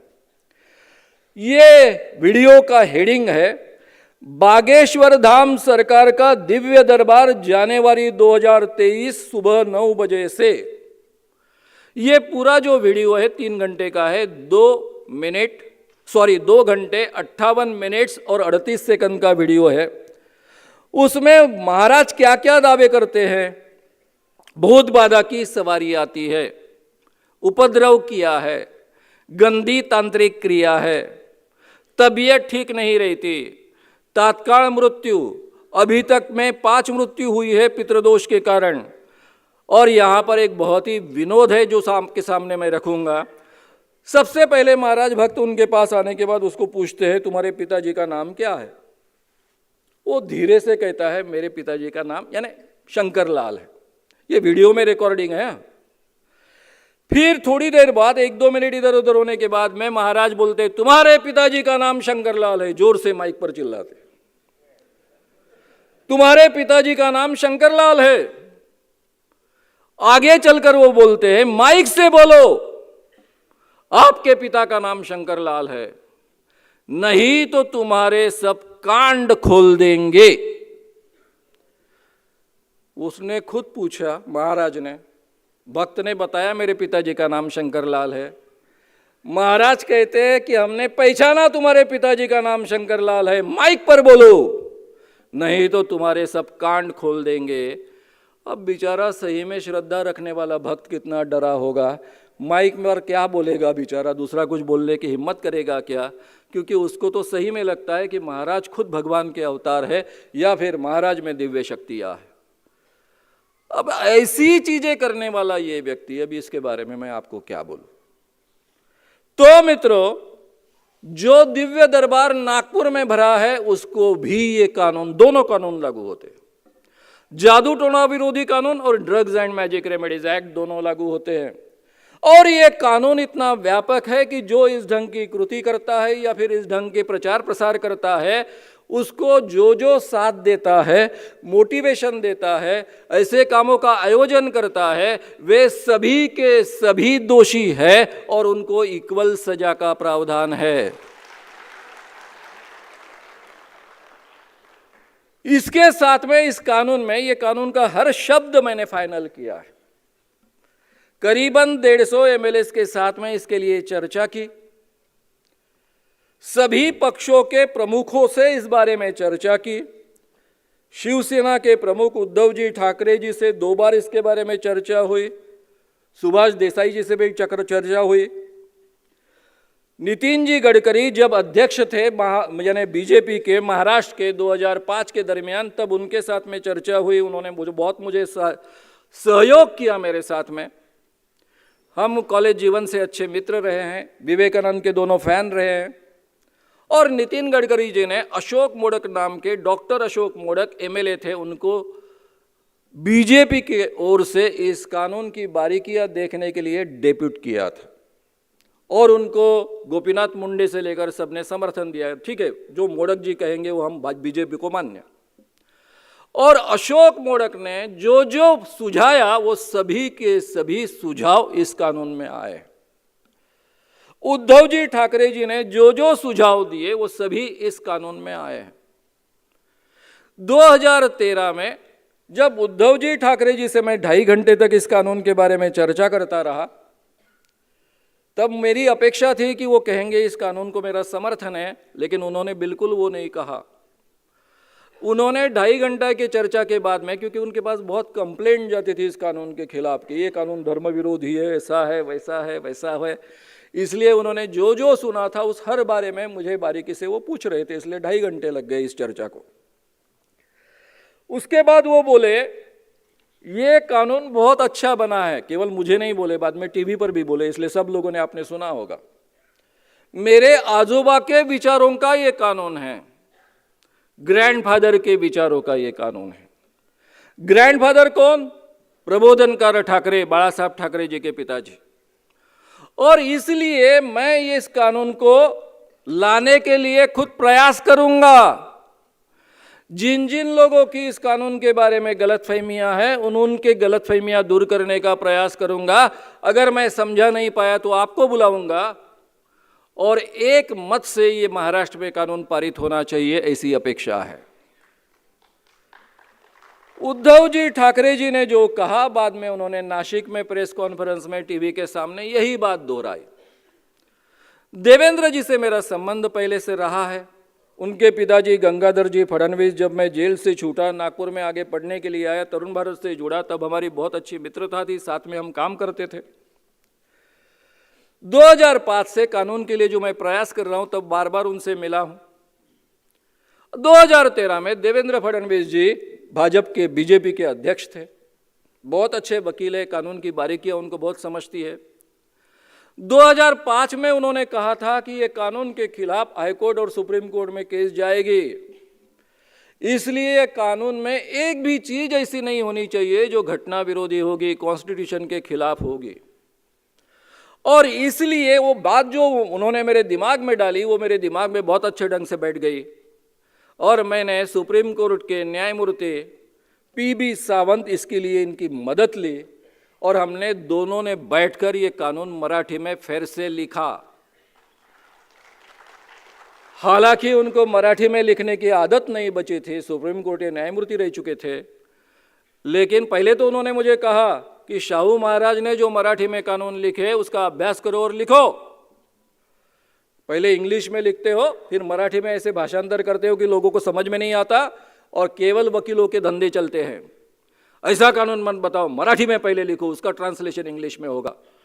तो मैंने उनसे रिक्वेस्ट की कि अभी मैं कोल्हापुर के शाहू महाराज के कानून का अभ्यास करूंगा, फिर मैं लिखूंगा, इसमें बहुत समय जाएगा, समय कम है, अभी अधिवेशन है, उसमें पारित होने की आवश्यकता है। तब वे खुद बैठे 2 दिन मेरे साथ में और हमने पूरा मराठी में ड्राफ्टिंग किया। तो इसलिए उसमें ऐसी एक भी बात न रहे जो कॉन्स्टिट्यूशन के खिलाफ हो, धर्म स्वतंत्रता के खिलाफ हो, धर्म प्रचार के खिलाफ हो, जो कॉन्स्टिट्यूशन के फंडामेंटल राइट में 25 में आता है उसके खिलाफ हो। ये केयर लेकर ये कानून को बनाया गया है। देवेंद्र जी से बात करते हुए बहुत विस्तार से इसकी चर्चा हुई। चर्चा होने के बाद में देवेंद्र जी को मैंने एक ही बात कही कि जब आप इस कानून के खिलाफ बोलते हो, क्योंकि ऑलरेडी बुद्ध टीवी पर नागपुर में वो बोल चुके थे, तब लोगों को बहुत अटपटा लगता है और उनको धक्का पहुंचता है कि आप जैसा पढ़ा लिखा सुलझा हुआ व्यक्ति अंधविश्वास का कैसे समर्थन करता है। एकदम से उन्होंने खिलखिल कर हंस दिए और मेरे ध्यान में आएगा कि अभी आया था कि अभी ये समर्थन देंगे। फिर उन्होंने अपने साथियों के साथ में कुछ मिनटों तक चर्चा की और जाहिर किया कि इस कानून का हम समर्थन करते हैं। आरपीआई के तीनों गुट, रामदास जी आठवले तो हमेशा मेरे साथ काम करते आए हैं, प्रकाश जी आंबेडकर जी ने भी इस कानून का समर्थन किया, हमेशा मेरे काम के साथ में जुड़े रहे, समर्थन करते रहे। जोगेंद्र जी कवाड़ी तो बहुत अच्छे मित्र हैं। तीनों आरपीआई के गुट ने इस कानून का समर्थन किया। पहले 2005 के दरमियान मनसे के कुछ एमएलएस थे, इसलिए राज ठाकरे जी से भी मुलाकात हुई थी। राज ठाकरे जी ने भी इसका समर्थन किया। तब भी उन्होंने वही वाक्य का उपयोग किया, मेरे आजोबा के, यानी प्रबोधनकार ठाकरे उनके भी आजोबा है, ग्रैंडफादर है, उनके विचारों का ये कानून है। मित्रों, महाराष्ट्र में 2013 के दिसंबर में ये कानून सम्मत हुआ, सभी पक्षों के, सभी पार्टियों के सहमति से। किसी एक का भी इसको विरोध नहीं था। और ये जो कानून है, जब सरकार बदली, क्योंकि ये कानून जब बना उसके बाद में कमेटी गठित हुई, जादू टोना विरोधी कानून प्रचार प्रसार अंमलबजावनी समिति, जिसका मैं सह-अध्यक्ष बना, उसके जरिए काम की शुरुआत हुई। उसके बाद में सरकार बदली, देवेंद्र जी फडणवीस खुद मुख्यमंत्री बने। देवेंद्र जी से मैं और उमेश बाबू चौबे दो लोग हम केवल बात कर रहे थे। उनके घर में पूजा का समय उन्होंने रखा था, उस समय हम मिले थे, जब पहला अधिवेशन नागपुर में हो रहा था, तब की बात है। उमेश बाबू चौबे को वो बचपन से जानते थे, क्योंकि गंगाधर राव फडणवीस और दोनों कॉरपोरेटर थे और एक ही स्कूटर पर एक साथ में घूमते थे। उमेश चौबे और मुझे दोनों को देवेंद्र जी फडणवीस इन्होंने आश्वासन दिया। मैंने पहले कहा ये ऐसी कमेटी गठित हुई है आपके सरकार में, अभी सामाजिक न्याय विभाग में ऐसी कमेटी है, उसके लिए अजित पवार जी ने 16.5 करोड़ रुपए सैंक्शन किए हैं और ये काम की शुरुआत करनी है। अभी 10 करोड़ भी मिल जाए तो काम की अच्छे ढंग से शुरुआत हो सकती है, क्योंकि काम की ऑलरेडी शुरुआत हो चुकी है। तब उन्होंने कहा कि मैं 10 करोड़ रुपए सैंक्शन करूंगा, आप सुधीर मुनगंटीवार इनसे बात कर लीजिए, वो अर्थ मंत्री है। सुधीर मुनगंटीवार मेरे मित्र है, जर्नलिज्म में हम साथ में पढ़ते थे, उनसे बात कर लीजिएगा। मैंने उनसे भी बात की, उन्होंने भी कहा अरे भाई एक बार मुख्यमंत्री ने कहा तो सवाल ही कहा था, मैं तो हुई तुम्हारे साथ में। और 3 साल तक मैं चक्कर काटता रहा मंत्रालय के। फिर मेरे ध्यान में आया कि ये मुझे केवल घुमा रहे हैं। फिर मैंने उनको छोड़ दिया और YouTube चैनल की शुरुआत की, जिसके जरिए मैं आज तक आप तक पहुंचते आया हूं। उसके पहले का हिस्सा है, वो भी आपको बता दूं। जब मैंने उद्धव जी ठाकरे और देवेंद्र जी फडणवीस जी से बात की थी, तब दोनों ने मुझे एक ही सवाल पूछा था, जो इंटरप्रिटेशन आप इस कानून का हमको कह रहे हो वो पुलिस अमल में लाएगी, इसकी क्या गारंटी है। तब मैंने दोनों को आश्वासन दिया था कि पुलिस, खास कर दक्षता अधिकारी और बड़े अधिकारियों का ट्रेनिंग मैं खुद करूंगा और इसलिए इसी इंटरप्रिटेशन के तहत ये कानून अमल में लाया जाएगा, इसका मिसयूज नहीं होगा। और फिर देवेंद्र जी फडणवीस मुख्यमंत्री बने, गृह मंत्री बने और उन्होंने एक काम बहुत अच्छे ढंग से किया, पुलिस ट्रेनिंग बहुत अच्छे ढंग से करवा ली। पूरे महाराष्ट्र में 40 पुलिस ट्रेनिंग मैंने किए, 7 घंटे पुलिस ट्रेनिंग चलता था, सभी बड़े अधिकारी उसके लिए उपस्थित रहते थे। आखिरी में पुलिस अधिकारियों से मैं पेपर छुड़वा लेता था इस कानून के बारे में। सब हंसते थे कि इतने साल हमको हो गए, इंस्पेक्टर रहते थे, उनके ऊपर के अधिकारी रहते थे। इतने सालों से हम अधिकारी हो, पेपर छुड़ाने को कह रहे हो, लेकिन पेपर छुड़ाते समय मैं उनको छूट देता था कि आप चर्चा कर कर छुड़ा सकते हो, और फिर चर्चा करते उनके ध्यान में आता था कि इसकी बारीकियां पकड़ना कितना कठिन है, और आखिरी में मुझ में कहते थे कि अपने पूरे प्रोग्राम में ये पेपर छुड़ाने के कारण हमारे सभी आइडियाज़ पूरी तरह से क्लियर हुए। अब पूरे महाराष्ट्र का पुलिस का ट्रेनिंग करने वाला मैं, उसका आयोजन करने वाले गृह मंत्री देवेंद्र जी फडणवीस और ये धीरेन्द्र कृष्ण जी महाराज, जिनको ये कानून पूरी तरह से लागू होता है। मैंने ये लिखित फॉर्म में उनके सामने सब दिया, पुलिस के सामने, और मुझे दिख रहा है पुलिस के अधिकारी मित्र होते हैं, धीरे से कान में कुछ कहते हैं, इसलिए पता भी चलता है उन पर इतना प्रेशर है कि वो कानून के तहत कार्रवाई करने के लिए तैयार नहीं दिख रहे हैं। अब मैं दो चीज़ें यहाँ आप सबके सामने कहूँगा, इसीलिए इस सभा का आयोजन किया है। मैंने पहले ही कहा कि धीरेन्द्र महाराज का पोलखोल ये केवल इसका बहाना है। पोलखोल तो हमारी मानसिकता को हमें करना है। मित्रों, पुलिस एक्शन नहीं ले रही। क्यों नहीं ले रही आप सब जानते हो। देवेंद्र जी फडणवीस यहाँ के पालक मंत्री है, गृह मंत्री है, पुलिस के चीफ वे हैं। उन्होंने इस कानून को 100% समर्थन दिया था, हर बारीकी को समझ लिया था। उनके ही गृह मंत्री रहते पुलिस के पूरे 40 ट्रेनिंग्स पूरे महाराष्ट्र में हुए सब अधिकारियों के, और जिस व्यक्ति ने ये ट्रेनिंग्स लिए हैं, पुलिस को ये कानून समझाया है, उसी ने लिखित फॉर्म में शिकायत दी है कि ये कानून यहाँ लागू होता है। मैंने यहाँ तक एसीपी को समझाया कि दक्षता अधिकारी पर ये जिम्मेदारी है कार्रवाई करने की, और इस कानून में एक प्रावधान है कि जो इस कानून का उल्लंघन करने के लिए अप्रत्यक्ष सहायता करता है उस पर भी ये कानून लागू होता है, और उस पर इक्वल शिक्षा है। अगर आप ये कानून के तहत एफआईआर दाखिल कर कर कार्रवाई नहीं करोगे तो आप पर भी ये कानून के तहत जुर्म साबित हो सकता है और आपको 6 माह जेल में जाना पड़ सकता है। मैंने एसीपी जी को यह भी समझाया कि तब सीपी छूट जाएंगे, आपके शायद राजकीय आका होंगे वो भी छूट जाएंगे। अगर आप इस कानून के तहत कार्रवाई नहीं कर रहे हो तो कृपया उनके लेखी आदेश लीजिए ताकि आप कोर्ट में सादर कर सकेंगे, क्योंकि इस कानून के तहत अगर मुकदमा दायर नहीं होता है तो ये हाई कोर्ट की अवहेलना है। हाई कोर्ट में औरंगाबाद पीठ ने एक निर्णय दिया है। 2 बड़े नाम हैं, न्यायमूर्ति नलावड़े और न्यायमूर्ति शेवलीकर। बात ऐसी हुई थी कि हनुमान यंत्र था, उसकी जाहिरात आती थी। मनोज कुमार, अनुराधा पौडवाल और भी कई ऐसे गायक थे, अनूप जलोटा, जिनके माध्यम से ये जाहिरात की जाती थी कि ये यंत्र अगर आप अपने घर में लगाते हो तो ये फायदे मिलेंगे, वो फायदे मिलेंगे, वो फायदे मिलेंगे। उसके खिलाफ कंप्लेंट आई, तब देवेंद्र फडणवीस जी का राज था। सामाजिक न्याय मंत्री ने ये कंप्लेंट, मैं कमेटी का सह अध्यक्ष होने के नाते मेरे पास भेजी।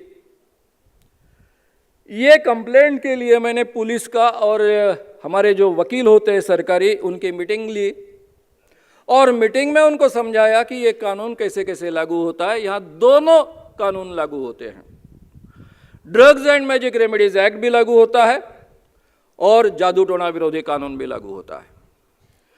ये सुनने के बाद भी हमारे पुलिस ने कोई एक्शन नहीं ली। केस हाईकोर्ट में गई, औरंगाबाद हाईकोर्ट का निर्णय आया। वो निर्णय भी मैंने एसीपी को, सीपी को अटैच कर दिया है। ये निर्णय में टीवी नलावड़े और एमजी शेवलीकर ये न्यायमूर्ति कहते हैं तुरंत सरकार ने इसके ऊपर केस दायर करनी चाहिए, एक्शन लेनी चाहिए। केवल इतना आदेश नहीं देते, पुलिस को बहुत लताड़ते हैं, सरकार को भी लताड़ते हैं। और आगे कहते हैं, ये कानून का दायरा उन्होंने बढ़ा दिया। उनके शब्द मैं आपको सुनाता हूं। हनुमान या अन्य किसी भी बाबा या भगवान के नाम से विशेष जादुई और अलौकिक बातों से इंसान को आनंदी बनेगा, व्यवसाय में बढ़ोतरी होगी, प्रमोशन होगा, पढ़ाई में सुधार होगा, बीमारी ठीक होगी, ऐसा कहना जताना भी कानूनन अपराध है। जादू टोना विरोधी कानून के 3 कलम के अनुसार ये अपराध है। यानी उन्होंने अगर कोई भगवान के नाम पर इस ढंग का आश्वासन देता है कि मैं तुम्हारी बीमारी ठीक करता हूँ, तुम्हें व्यवसाय में बढ़ोतरी होगी, तुम्हें बच्चा होगा, तुम्हारी शादी होगी, ऐसा कोई आश्वासन देता है भगवान के नाम पर या किसी बाबा के नाम पर, तो भी ये कानून लागू होगा, ऐसा उनका आदेश है। और हाईकोर्ट का जजमेंट जो होता है वो हमेशा उस स्टेट के लिए कानून बनता है जब तक उसके विरोधी जजमेंट नहीं आए। इसके तहत तो बाबा हर जगह मिलते, पूरा प्रेत दरबार ही इस पर डिपेंड है, पूरा का पूरा दिव्य दरबार ही इस कानून के तहत आता है।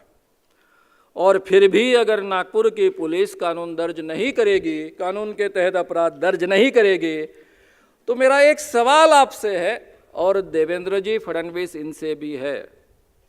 उनके प्रति मेरे मन में बहुत ममत्व है, क्योंकि उनके पिताजी के साथ में मैंने काम किया है। वो मेरे बहुत बुजुर्ग होने के बावजूद मुझे इक्वली ट्रीट करते थे, कंधे पर हाथ डालकर बात करते थे और हमने साथ में काम किया है। तो मुझे हमेशा लगता है मेरे मित्र के पुत्र ही इस पद पर है। तो मैं ये सवाल आपके सामने रख रहा हूं, उन तक ये सवाल पहुंचाए अगर डायरेक्टली नहीं पहुंचता है तो। अगर आपने इतना गुनाह होने के बाद भी, दोनों कानून का डायरेक्ट उल्लंघन होने के बाद भी, अगर नागपुर पुलिस ये कानून के तहत एफआईआर दर्ज नहीं करती और महाराज को अरेस्ट नहीं होती, तो लोगों तक क्या संदेश जाएगा? लोग ये नहीं मानेंगे कि पुलिस ने ये किया है। आम आदमी भी मानेगा कि देवेंद्र फडणवीस गृह मंत्री है, पालक मंत्री है नागपुर के, तो उनके कहने के बिना तो पुलिस बर्ताव करने की रही। अभी उदाहरण के तौर पर मुझे 149 के नोटिस दी गई, भाई आपने लोगों की भावनाएं नहीं दुखाना है, धर्म के खिलाफ कुछ करना नहीं, वगैरह वगैरह वगैरह होता है। मुझे नोटिस दी, पुलिस को इतना समय मिला। मेरा 40 सालों का ट्रैक रिकॉर्ड है, मैंने 20,000 से ऊपर इस विषय पर व्याख्यान दिए होंगे आज तक। एक भी व्याख्यान में मैंने किसी भी भावना को दुखाने का काम नहीं किया, किसी की भावना को, और ना ही कभी धार्मिक चीज़ों का उल्लंघन किया है या अवहेलना की है या कानून को तोड़ा है। एक भी केस 40 सालों में दर्ज नहीं, मेरे एक भी कार्यक्रम में कभी कोई गड़बड़ी नहीं, कुछ नहीं, ये ट्रैक रिकॉर्ड रहा है। और फिर भी पुलिस मुझे नोटिस थमाती है। तो हमारे पाटिल साहब ने बहुत अच्छे ढंग से कहा कि क्या करेंगे बेचारे, आका ने कहा अपनी ड्यूटी निभा रहे हैं। अगर इस एरिया की पुलिस अपनी ड्यूटी निभाने के लिए मुझे नोटिस भेज रही है, तो धीरेन्द्र कृष्ण महाराज के खिलाफ एफआईआर न दर्ज होना ये भी आका की इच्छा है। दूसरा क्या मतलब निकलेगा इससे? तो देवेंद्र जी से मैं सवाल खड़ा कर रहा हूं कि क्या प्रतिमा आपकी खड़ी होगी? आप कृपया इन वीडियोस को देखिए। अगर आपके मन में कोई संदेह है तो मुझे बुला लीजिए, मैं कभी भी आऊंगा और आपके सामने पूरी की पूरी चीजें रखूंगा। यह आदमी लोगों को ठगता है, जाहिर तरीके से ठगता है, ओपनली ठगता है, लोगों के अंधविश्वासों का फायदा उठाता है। हर बीमारी के पीछे जादू टोना है, टोटका है, किसी ने कुछ किया है, मुस्लिम विद्या ने लगाया है, ऐसा कहता है। किसी घर के व्यक्ति ने जादू टोना किया, ऐसा कहता है। घर घर में झगड़े लगाता है, स्त्रियों का जाहिर तरीके से अपमान करता है, इलुलू करती है, इलुलू करता है, वगैरह वगैरह, कौन कौन से होटल में ले जाता है। बीमारियों का कारण बाहर का करनी और जादू टोना टोटका है, ये कहता है। ये सभी कानूनन अपराध है, अंधविश्वास को बढ़ावा देने वाली चीजें है। तो ये सब चीजों के साथ में आप खड़े हो, आप इसका समर्थन करने वाले हो, ये सवाल मैं खड़े कर रहा हूं। अगर आप इस सभी अंधविश्वास का समर्थन करने वाले हो, लोगों को ठगने के लिए जो बाबा काम करते हैं उनके साथ में खड़े होना चाहते हो, तो जाहिर तरीके से वैसे डिक्लेयर करें, ताकि हमें सबको पता चलेगा कि आप इन लोगों के साथ में खड़े रहने वाले हो। एक तरफ आप इस कानून के साथ में खड़े होते हो, इस कानून को पारित करवाते हो, आप खुद अभी अधिकारी हो, गृह डिपार्टमेंट के प्रमुख हो, और आपके अधिकारी इस पर कोई अमल नहीं ला रहे हैं, कोई कार्रवाई नहीं कर रहे हैं। कानून में ये चीजें मैंडेटरी है, पुलिस के हाथ में नहीं है करना है नहीं करना है, मैंडेटरी है। इसके बावजूद वो कोई कदम नहीं उठा रहे हैं, तो इसका मतलब लोग ये मानेंगे कि आपके कहने के अलावा ये संभव नहीं है। और आप हिंदू लोगों को, क्योंकि बाबा के भक्त कौन है? हिंदू ही है। आप हिंदू लोगों को ठगने वाले बाबा का समर्थन करने वाले व्यक्ति हो।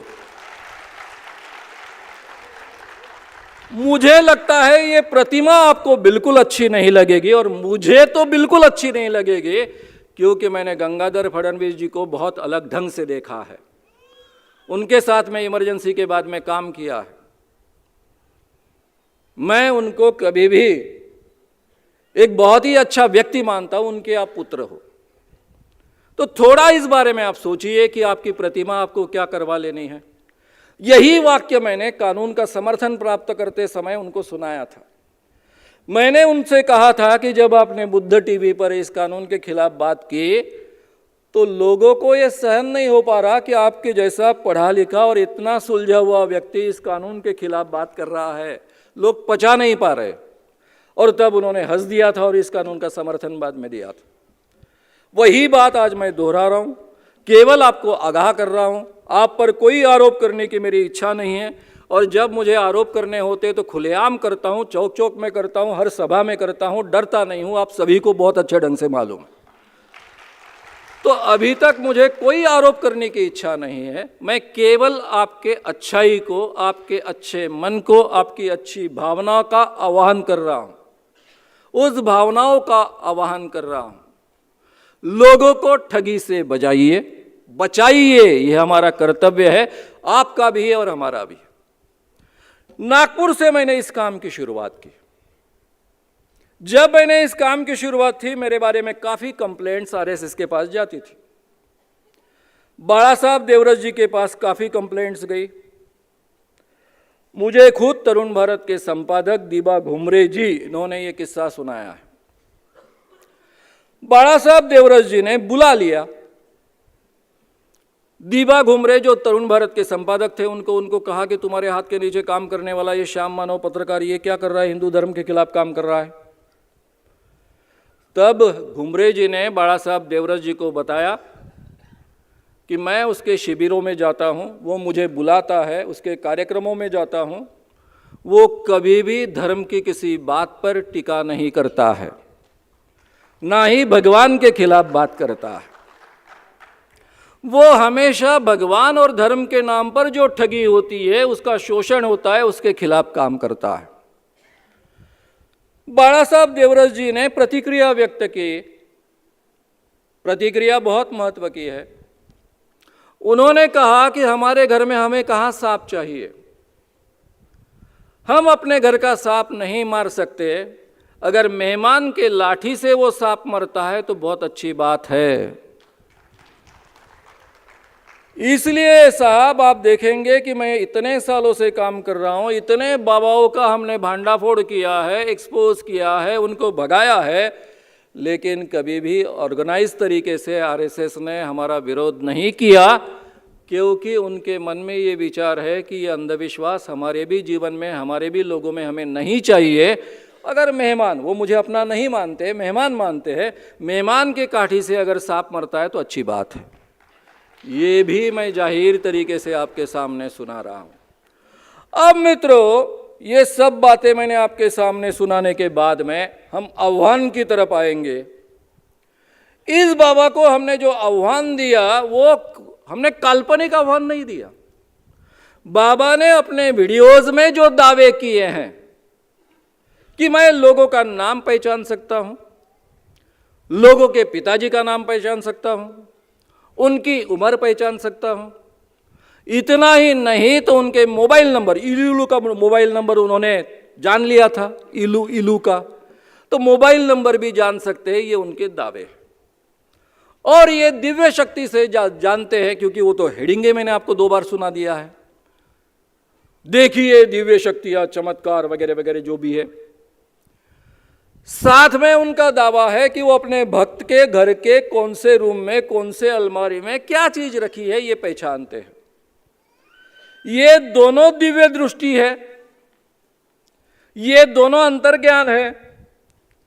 इंग्लिश में पहले हिस्से को कहते हैं टेलीपैथी या फिर इंट्यूशन, और दूसरों के घर में जाकर कुछ भी देखना, इसको कहते हैं क्लेरोवायंस। आज तक दुनिया में ये चीजें सिद्ध नहीं हो पाई है। सभी धर्मों ने ये माना है कि ये चीजें होती है, संभव होता है, क्रिश्चियनिटी भी मानती है, लेकिन आज तक पूरे दुनिया में ये कभी सिद्ध नहीं हो पाया है। और इसलिए अखिल भारतीय अंधश्रद्धा निर्मूलन समिति का गए 40 सालों से आह्वान है कि हमारे सामने ऐसी कोई सिद्धि आप सिद्ध करें, आपको सीधे सीधे हम अभी 30 लाख रुपए का प्राइज है वो प्राइज देंगे। इसलिए हमने आह्वान डिजाइन किया जो प्रेस कॉन्फ्रेंस में 9 जनवरी को दिया गया। आह्वान क्या था? आपने जो कहा वही आपको सिद्ध करना है। ऐन वक्त पर हम आपको 10 लोग देंगे। ये 10 लोग देने के बाद में आपको हमें कहना है उनके नाम क्या है, उनके पिताजी के नाम क्या है, उनकी उम्र क्या है और उनके मोबाइल नंबर क्या है। जहां पर यह प्रोग्राम कंडक्ट किया जाएगा, पत्रकार भवन में यह प्रोग्राम कंडक्ट किया जाएगा, उसके पास के रूम में हम 10 चीजें रखेंगे, बाकायदा उसका वीडियो रिकॉर्डिंग होगा। और वहां पर आपको केवल इतना करना है, पंचमंडल के आगे 5 लोगों का पंचमंडल होगा जो तटस्थ होगा, ना हमारा होगा ना उनका होगा। नागपुर के बहुत ही संभ्रांत और इज्जतदार व्यक्तियों का ये 5 लोगों का एक पंचमंडल होगा। उनके पास में पहले से ये 10 लोगों की जानकारी जो महाराज को बतानी है वो ऑलरेडी लिख कर उसको सीलबंद कर दी जाएगी, ताकि उन लोगों को भी पता न चले कि इसमें क्या लिखा है, किसकी क्या जानकारी है। और उसके बाद में ये जानकारी अगर झूठ है ऐसा किसी को लगा तो वो जांचने का तरीका भी उपलब्ध रहेगा, क्योंकि किसी का नाम, किसी का पिताजी का नाम और किसी की उम्र और किसी का फ़ोन नंबर आज के ज़माने में छुपाना और झूठा बोलना संभव नहीं है, क्योंकि इसके सभी प्रूफ हर एक के पास में होते हैं। और 10 चीज़ें जो रखी है वो भी आपको पहचाननी है, उसका बाकायदा रिकॉर्डिंग होगा कौन सी 10 चीज़ें हैं। अगर आप 90% 2 बार करेक्टली कह पाते हो, क्योंकि पहली बार गलती हो सकती है, कुछ बदमाशी हो सकती है, ऐसी बदमाशियाँ मैंने कई बार पकड़ी है, उसके बारे में भी मैं आपको थोड़ी बहुत जानकारी देने वाला हूँ। और ऐसे स्थिति में अगर, इसलिए महाराज भी अगर फेल होते तो उनको भी दोबारा ये आह्वान स्वीकारने के लिए अवसर दिया जाएगा 5 दिनों के अंदर। अगर हम फेल होते और महाराज 90% के ऊपर करेक्ट कहते तो भी उनको अवसर दिया जाएगा। हालांकि इनके पास में दिव्य शक्तियाँ है, उनका दोस्त है गधा, वो उनसे इलूलू करता है, कान में कहता है क्या क्या है क्या क्या नहीं है। तो इसलिए आपको तो 100% करेक्टली आप बता सकते हो, फिर भी हम 10% छूट देने के लिए तैयार हैं। अगर 2 बार 90% आपने करेक्टली कहा तो आपको सीधा 30 लाख रुपए का अखिल भारतीय अंधश्रद्धा निर्मूलन समिति का प्राइज मिलेगा। अगर ये प्राइज आपको चाहिए तो 3 लाख रुपए पहले पंचमंडल के पास में डिपॉजिट रखने पड़ेंगे। अगर आप हार गए दोनों बार तो ये 3 लाख रुपए आपके जब्त हो गए और अखिल भारतीय अंधश्रद्धा निर्मूलन समिति के बैंक अकाउंट में जाएंगे। अगर आप जीत गए तो आपके 3 लाख आपको वापस मिलेंगे और 30 लाख रुपए अंधश्रद्धा निर्मूलन समिति के आपको दिए जाएंगे, जो आईसीसी बैंक मुंबई में रखे हुए हैं। उनको हम हाथ नहीं लगाते हैं, उनसे जो ब्याज आता है उसी पर हम काम करते हैं। यानी सवाल पूछा ना, कहाँ है पैसे? एक जमाना था हमारे पास नहीं थे पैसे, लेकिन हमने अभी इकट्ठा किए लोगों से, आपसे ही मांग कर जमा कर इकट्ठा किए। हमने कोई सब पैसे अपने जेब में से नहीं डाले। तो कहने का मतलब ऐसा है, आप आह्वान स्वीकारें। हम जानते हैं बाबा करोड़ों में खेलते हैं, वो बोलेंगे 30 लाख किस झाड़ की पत्ती है, इसलिए पैसे के लिए मत स्वीकारिए।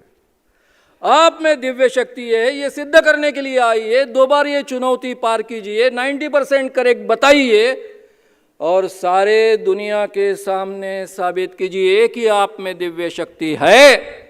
पूरे दुनिया में नाम होगा, सारे दुनिया में नाम होगा भारत का कि एक 26 साल के लड़के ने इतनी आध्यात्मिक प्रगति की है कि उसके पास में ऐसी दिव्य शक्ति है कि कोई भी चीज वो पहचान सकता है।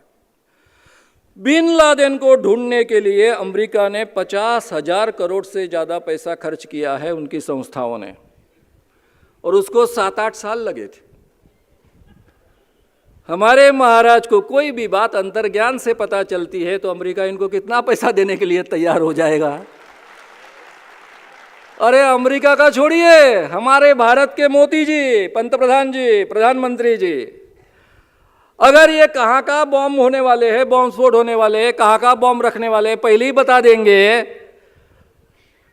तो महाराज जी आपको कई 1000 करोड़ रुपए मोदी जी ने दिए तो भी हम ऑब्जेक्शन नहीं लेंगे, इतना बड़ा आप काम कर जाएंगे। करिए ना। अरे आपको तो ये भी पता नहीं था कि मैं नागपुर में जाने के बाद मेरा क्या होने वाला है, उनकी भाषा में कह रहा हूं। आपको दिव्य शक्ति से पहले पता नहीं चला कि नागपुर पोल खोल शहर है, और वहां आने के बाद में अपनी पोल खुल सकती है और बुरी तरह से खुल सकती है, ताकि छोड़कर भागना पड़ता है। आपका कहना ऐसा है कि मेरा कार्यक्रम केवल 11 तारीख तक था, आप झूठ बोल रहे हो। जाहिर तरीके से मैं कहता हूं, पोस्टर्स में 13 तारीख तक है, पत्रिका में 13 तारीख तक है, कहीं भी पहले किसी पेपर में आप 11 तारीख तक कार्यक्रम करने वाले हो ये छप कर नहीं आया।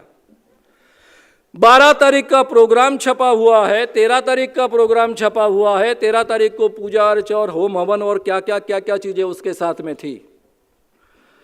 इसलिए हो सकता है कि आप खुद न भागे हो, आपको भगाया गया हो, काफी लोगों के इज्जत का सवाल था इसलिए भगाया गया हो, यह भी हो सकता है। और फिर क्या हुआ, समझो हम कह रहे आप भाग गए हो, नहीं भाग गए हो तो बहुत अच्छी बात है ना, सिद्ध करने के लिए आइए ना। नागपुर में ही प्रोग्राम रखेंगे, पत्रकार भवन में प्रोग्राम होगा, पंचमंडल के सामने होगा।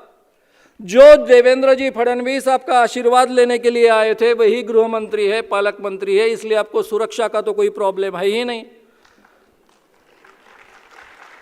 वैसे भी हमारा ट्रैक रिकॉर्ड रहा है, आज तक हमने एक भी बाबा को एक भी चपत कभी लगने नहीं दी है। ना हमने कभी किसी पर हाथ उठाया, ना कभी किसी का हाथ उठाया हुआ सहन किया। ये हमेशा याद रखो, हम बहुत शांति के साथ में इतने सालों से काम करते आए। आप बोल रहे दरबार में आओ, ये दरबार में आपका ऐसा ढकोसला चलता है। तुम्हारे पिताजी का नाम क्या है? शंकरलाल। बोलो तुम्हारे पिताजी का नाम शंकरलाल है कि नहीं, माइक पर बोलो, नहीं तो सब कान उखाड़ दूंगा। यह तुम्हारा तरीका, यह तुम्हारा तरीका किस बात का? दिव्य शक्ति का। अरे खुद पूछ रहे हो, कम से कम ये सब आया है, रिकॉर्ड हुआ है, ये तो देखना चाहिए कम से कम। तो ये पब्लिक के सामने मैं खुद भक्त रहा हूं, अपने बाबा के बारे में जिसको हम भगवान मानते हैं उसके बारे में कोई आरोप करता है तो कितना बुरा लगता है, और उसके लिए भक्त कुछ भी गुजरने के लिए तैयार होते हैं। ये मैं बहुत अच्छे ढंग से उनकी मानसिकता जानता हूं, इसीलिए इतने सालों में मार न खाते काम करते आया।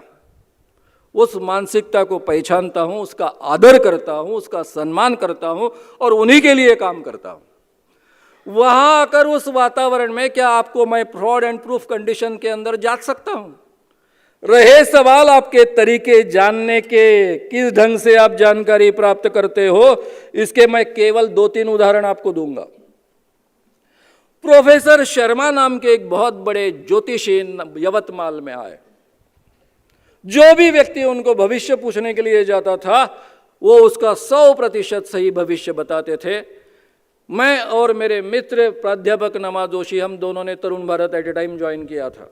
मैं यहाँ कॉलम चला रहा था और प्राध्यापक नमा जोशी यवतमाल में जिला प्रमुख थे। उन्होंने इसके बारे में एक बड़ा आर्टिकल छपाया, महाराज का बहुत बिजनेस बढ़ गया। मैंने जस्ट इस काम की शुरुआत की थी। मैंने कहा कि ये क्या कर दिया तुमने? चल बोले तेरा भविष्य बताता, तेरे सामने हाथ कंगनी को आरसा किया, हाथ कंगन को आरसा किया। मैंने बोला देख यार, बात मैं करूंगा, तू नहीं बोलने का। बोले ठीक है। महाराज बोले पहले अपॉइंटमेंट लो। नमा जोशी ने प्रेशर लाया। अभी इतना बड़ा पत्रकार, तरुण भारत में इतनी प्रसिद्धि दी है, इतना धंधा चल निकला है, और मैं अपना ऐसा ही, तब मैं पैजामा पहनता था और ऊपर मैं सफ़ेद शर्ट रहता था, और वो खादी का होने के कारण कभी कड़क बड़क नहीं रहता था, ढीला ढाला रहता था। तो उनको ऐसा लगा कि मैं ऐसा ही गावंडड़ व्यक्ति होगा, गांव वाला होगा, तो वो तैयार हो गए भविष्य बताने के लिए। मैंने पहला सवाल पूछा कि मेरा बीए का अंग्रेजी का पेपर अभी तक नहीं छूट रहा है, कब छूटेगा? महाराज ने कुछ तो भी बता दिया, ये करो वो करो, हो जाएगा। दूसरा सवाल पूछा, मेरी शादी नहीं हो रही है, कब होगी? और उसके बीच का सवाल पूछा था, मुझे नौकरी नहीं मिल रही, कब मिलेगी? अब ये 3 सवाल मैंने उनसे पूछे। पहले सवाल का जवाब तो उन्होंने दिया कि कभी तो भी तुम्हारा पेपर छूटेगा, लेकिन बहुत मेहनत लेनी पड़ेगी और छूटेगा इसकी गारंटी नहीं है, फिर भी कोशिश करो। दूसरे सवाल का जवाब दिया कि तुमको नौकरी मिलने की पॉसिबिलिटी नहीं है, देहात में जो काम मिलेगा वो करो। और तीसरा उन्होंने कहा मेरी शादी कब होगी? तो वो बोले शादी की गुंजाइश तो अभी नहीं है, लेकिन 5-10 साल तो शादी होने की गुंजाइश नहीं है। अभी जो कमाई नहीं करता है, पढ़ा लिखा भी नहीं है, तो उसका क्या होगा? अब प्रोफेसर नमा जोशी जो एमए को पढ़ाते थे वो चिढ़ गए, क्योंकि उनको मालूम था कि ग्रेजुएशन को मैंने इंग्लिश पढ़ाया है। अब जो लड़का बीए पास नहीं हुआ वो ग्रेजुएशन को इंग्लिश पढ़ा चुका है। नौकरी में मैं तब किर्लोस्कर प्रेस की नौकरी में था।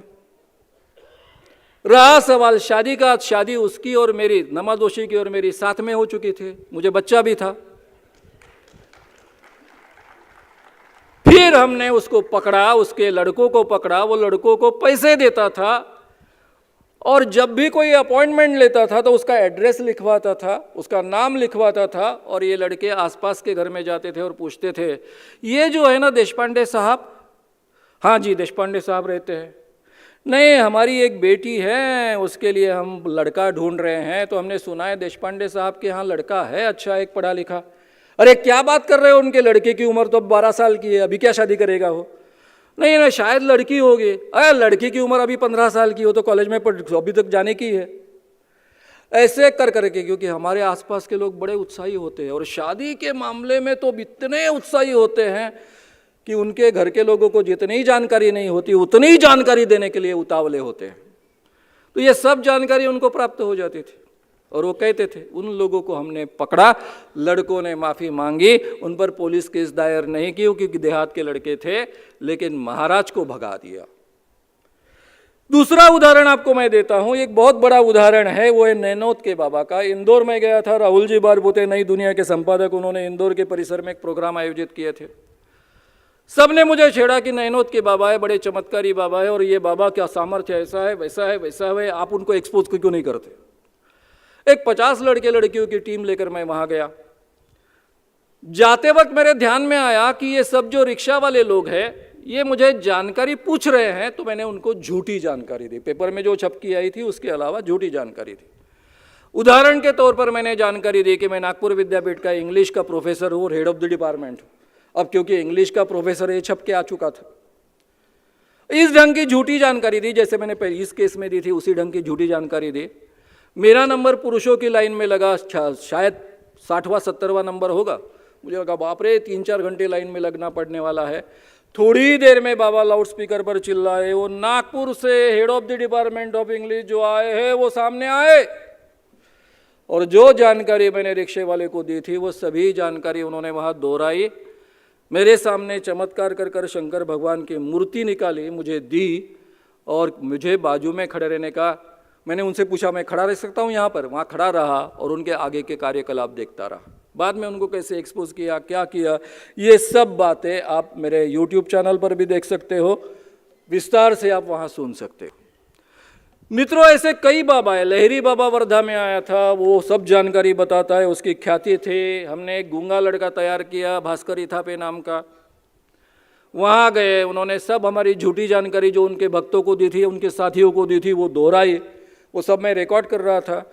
पुलिस अधिकारी वहाँ के लोहारे नाम के डीएसपी थे, ये कह रहे थे, एसपी थे, वो कह रहे थे महाराज लहरी महाराज के अभी अभी यहाँ के एसपी मेरे चरणों पर माथा टेक कर गए हैं, वगैरह वगैरह वगैरह।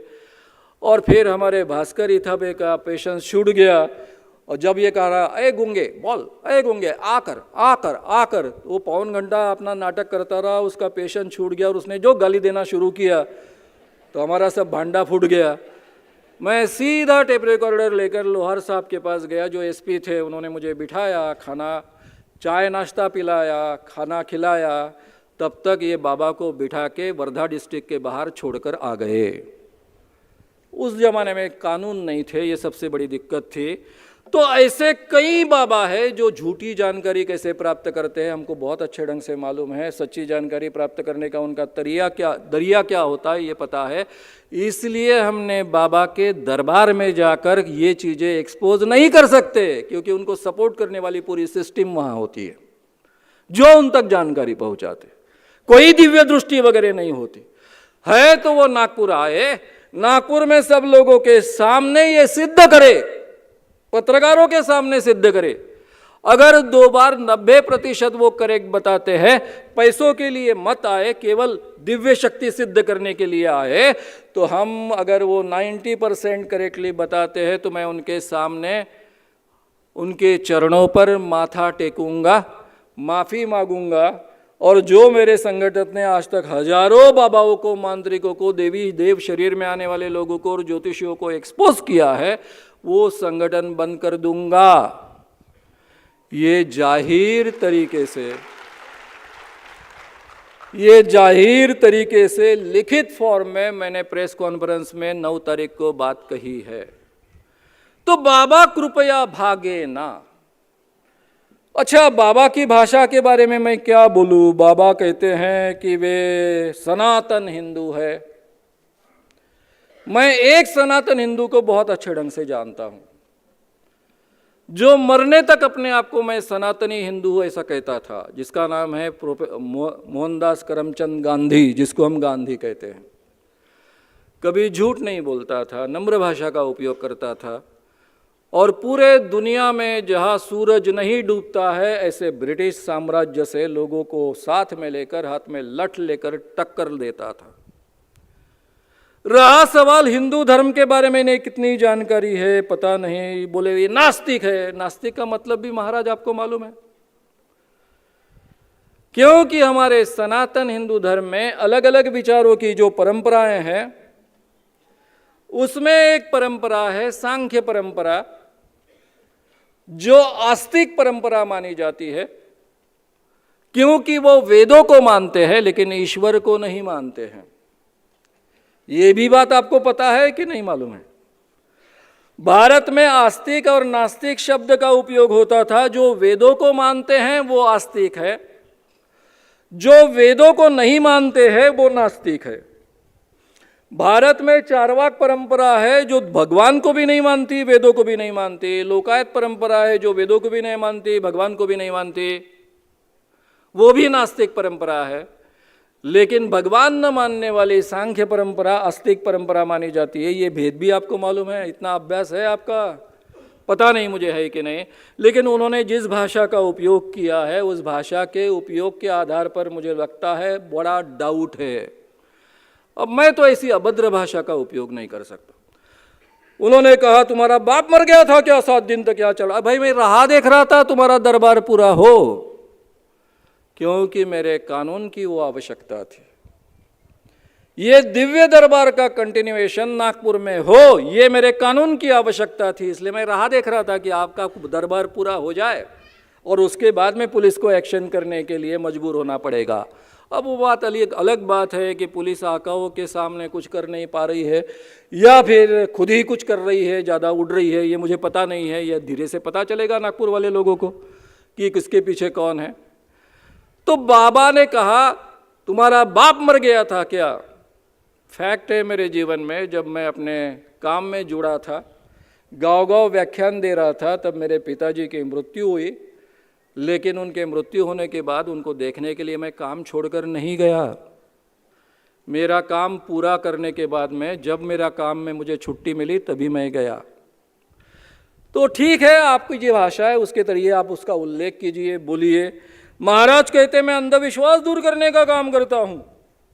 अरे वाह, कितना अच्छा काम करते हो। हर व्यक्ति को कहते हो तुमको जादू टोना हुआ, टोटका हुआ, भूत लगा, ये आपका अंधविश्वास दूर करना है। महाराज कहते हैं मैं चमत्कार का दावा नहीं करता हूं, वो तो सब आपके सामने रखा है। महाराज जी, राम कथा, राम का नाम एक बात के लिए माना जाता है, प्राण जाए पर वचन न जाए। और आप तो बात बात पर झूठ बोलते हो। कैसे सनातनी हिंदू हो? सही में हो कि केवल सनातन हिंदू धर्म का नाम लेकर लोगों को ठगने का व्यवसाय कर रहे हो? अगर ये आपकी ठगी नहीं है तो नागपुर में आइए, दिव्य शक्ति सिद्ध कीजिए, हमेशा के लिए हमारा मुंह बंद कीजिए और भारत का नाम पूरे दुनिया में रोशन कीजिए। इतना ही आह्वान यहाँ पर मैं करूँगा। और मित्रों, मैं इतना ही कहूँगा कि सही संत क्या होते हैं। आखिरी के 10 मिनट केवल मैं लेने वाला हूँ, बराबर 9 बजे हमारा कार्यक्रम खत्म हो जाएगा।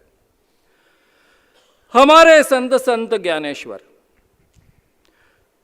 जो महाराष्ट्र में ये वारकरी संप्रदाय के संतों की जो परंपरा है, संत ज्ञानेश्वर, संत नामदेव, संत तुकाराम, संत एकनाथ, संत गाडगे महाराज, संत तुकडोजी महाराज, उन्हीं का नाम लेकर गए 40 सालों से मैं काम कर रहा हूं, उन्हीं के तरीके से काम कर रहा हूं। संत ज्ञानेश्वर जी ने, कहा जाता है कि दीवार चलाई, चांगदेव महाराज आए, बोले, बैठे थे दीवार पर, चल गए भाई भिंती, और भिंत चलने लग गई, दीवार चलने लग गई। रेड़े के मुख से वेद बुलवाए, ये चमत्कार हुए। संत ज्ञानेश्वर जी का जितना भी लिटरेचर उपलब्ध है उसमें कहीं भी इन चमत्कारों का वर्णन नहीं है।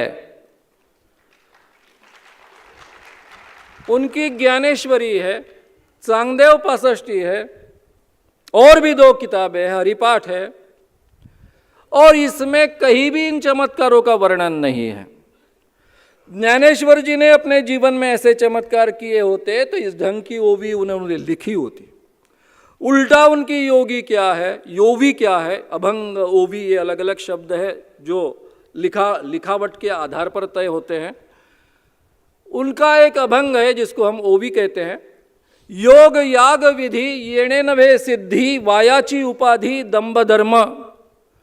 योग याग म्हणजे योग करून किंवा याग करून म्हणजे त्यासोबतच्या प्रक्रिया करून किंवा उसके साथ की विधियां कर कर किसी को सिद्धि प्राप्त नहीं होती है, क्योंकि जिसको सिद्धि प्राप्त होती है उसमें चमत्कार करने का सामर्थ्य आता है, उसको भूत भविष्य वर्तमान जानने का सामर्थ्य आता है, और जिसको सिद्धि प्राप्त होती है उसको बीमारी ठीक करने का सामर्थ्य प्राप्त होता है।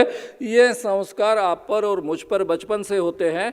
तो उसके बारे में संत ज्ञानेश्वर 700 साल पहले क्या कहते हैं, योग याग विधि येणे नभे सिद्धि। कुछ भी करके, योग कर कर, उसके साथ की विधियाँ कर कर भी किसी को सिद्धि प्राप्त नहीं होती, यानी चमत्कार करने का सामर्थ्य प्राप्त नहीं होता।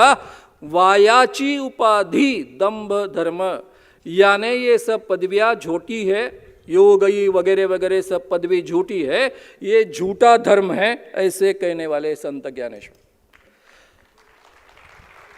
महाराज कहते हैं मैं तुमको मंत्र दे रहा हूं, वो मंत्रों का पठन कीजिए। संत ज्ञानेश्वर 700 साल पहले कहते हैं, मंत्रची वैरी मरे तरका बांधावी कट्यारे। मंत्र से अगर दुश्मन मारा जाता तो शूर पुरुष को अपने कमर में कटियार लटकाने की क्या आवश्यकता है, तलवार रखने की क्या आवश्यकता है, यानी मंत्र से कुछ नहीं होता, ऐसा कहने वाले संत ज्ञानेश्वर। तुकाराम महाराज के ऐसे अभंग तो बहुत है, लेकिन आज के समय की मर्यादा लक्ष्य ध्यान में लेकर मैं केवल एक ही कहूँगा। तुकाराम महाराज कहते हैं, नवसे कन्या पुत्र होती तर का करने लगे पति। अरे भाई, नवज बोलकर, मन्नत मांगकर अगर बच्चे होने लग गए तो फिर नवरा करने की, पति करने की क्या आवश्यकता है। ये सभी संत गाडगे महाराज जिनके नाम से हमारी यूनिवर्सिटी है अमरावती विद्यापीठ, और तुकडोजी महाराज नागपुर विद्यापीठ, ये दोनों बहुत रैशनल संत रहे। इन्होंने बड़े पैमाने पर अंधविश्वास दूर किए हैं।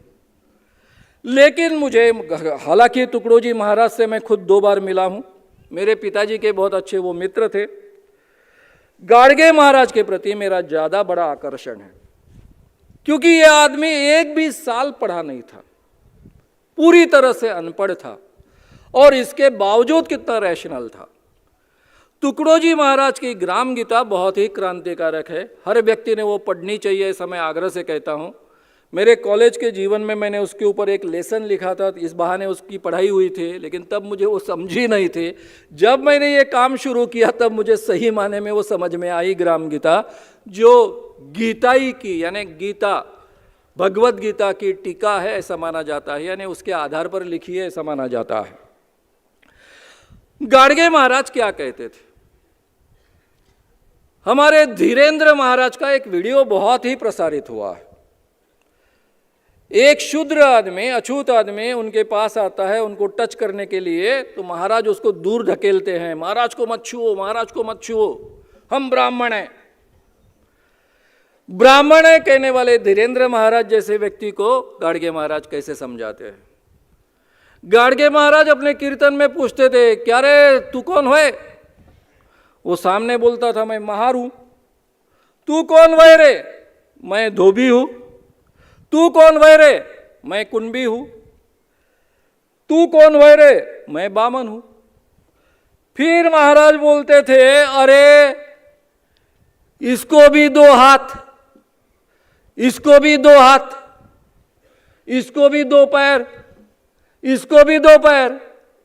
मुझे लगा कि महार को 2 पैर हो गए तो बामन को 4 पैर हो गए। मुझे लगा कि कुंबी को 2 पैर हो गए तो धोबी को 3 पैर हो गए। लेकिन सारे इंसानों को 2 ही पैर, 2 ही हाथ, 2 ही आंखें, 1 ही नाक। अरे भगवान ने ये जातियां नहीं निर्माण की। भगवान ने अगर ये जातियां निर्माण की होती तो हर एक को अलग अलग पैर, अलग अलग हाथ देता, ब्राह्मण की पहचान अलग से बनाता। खुद को ब्राह्मण हूं मैं कहने की आवश्यकता नहीं पड़ती।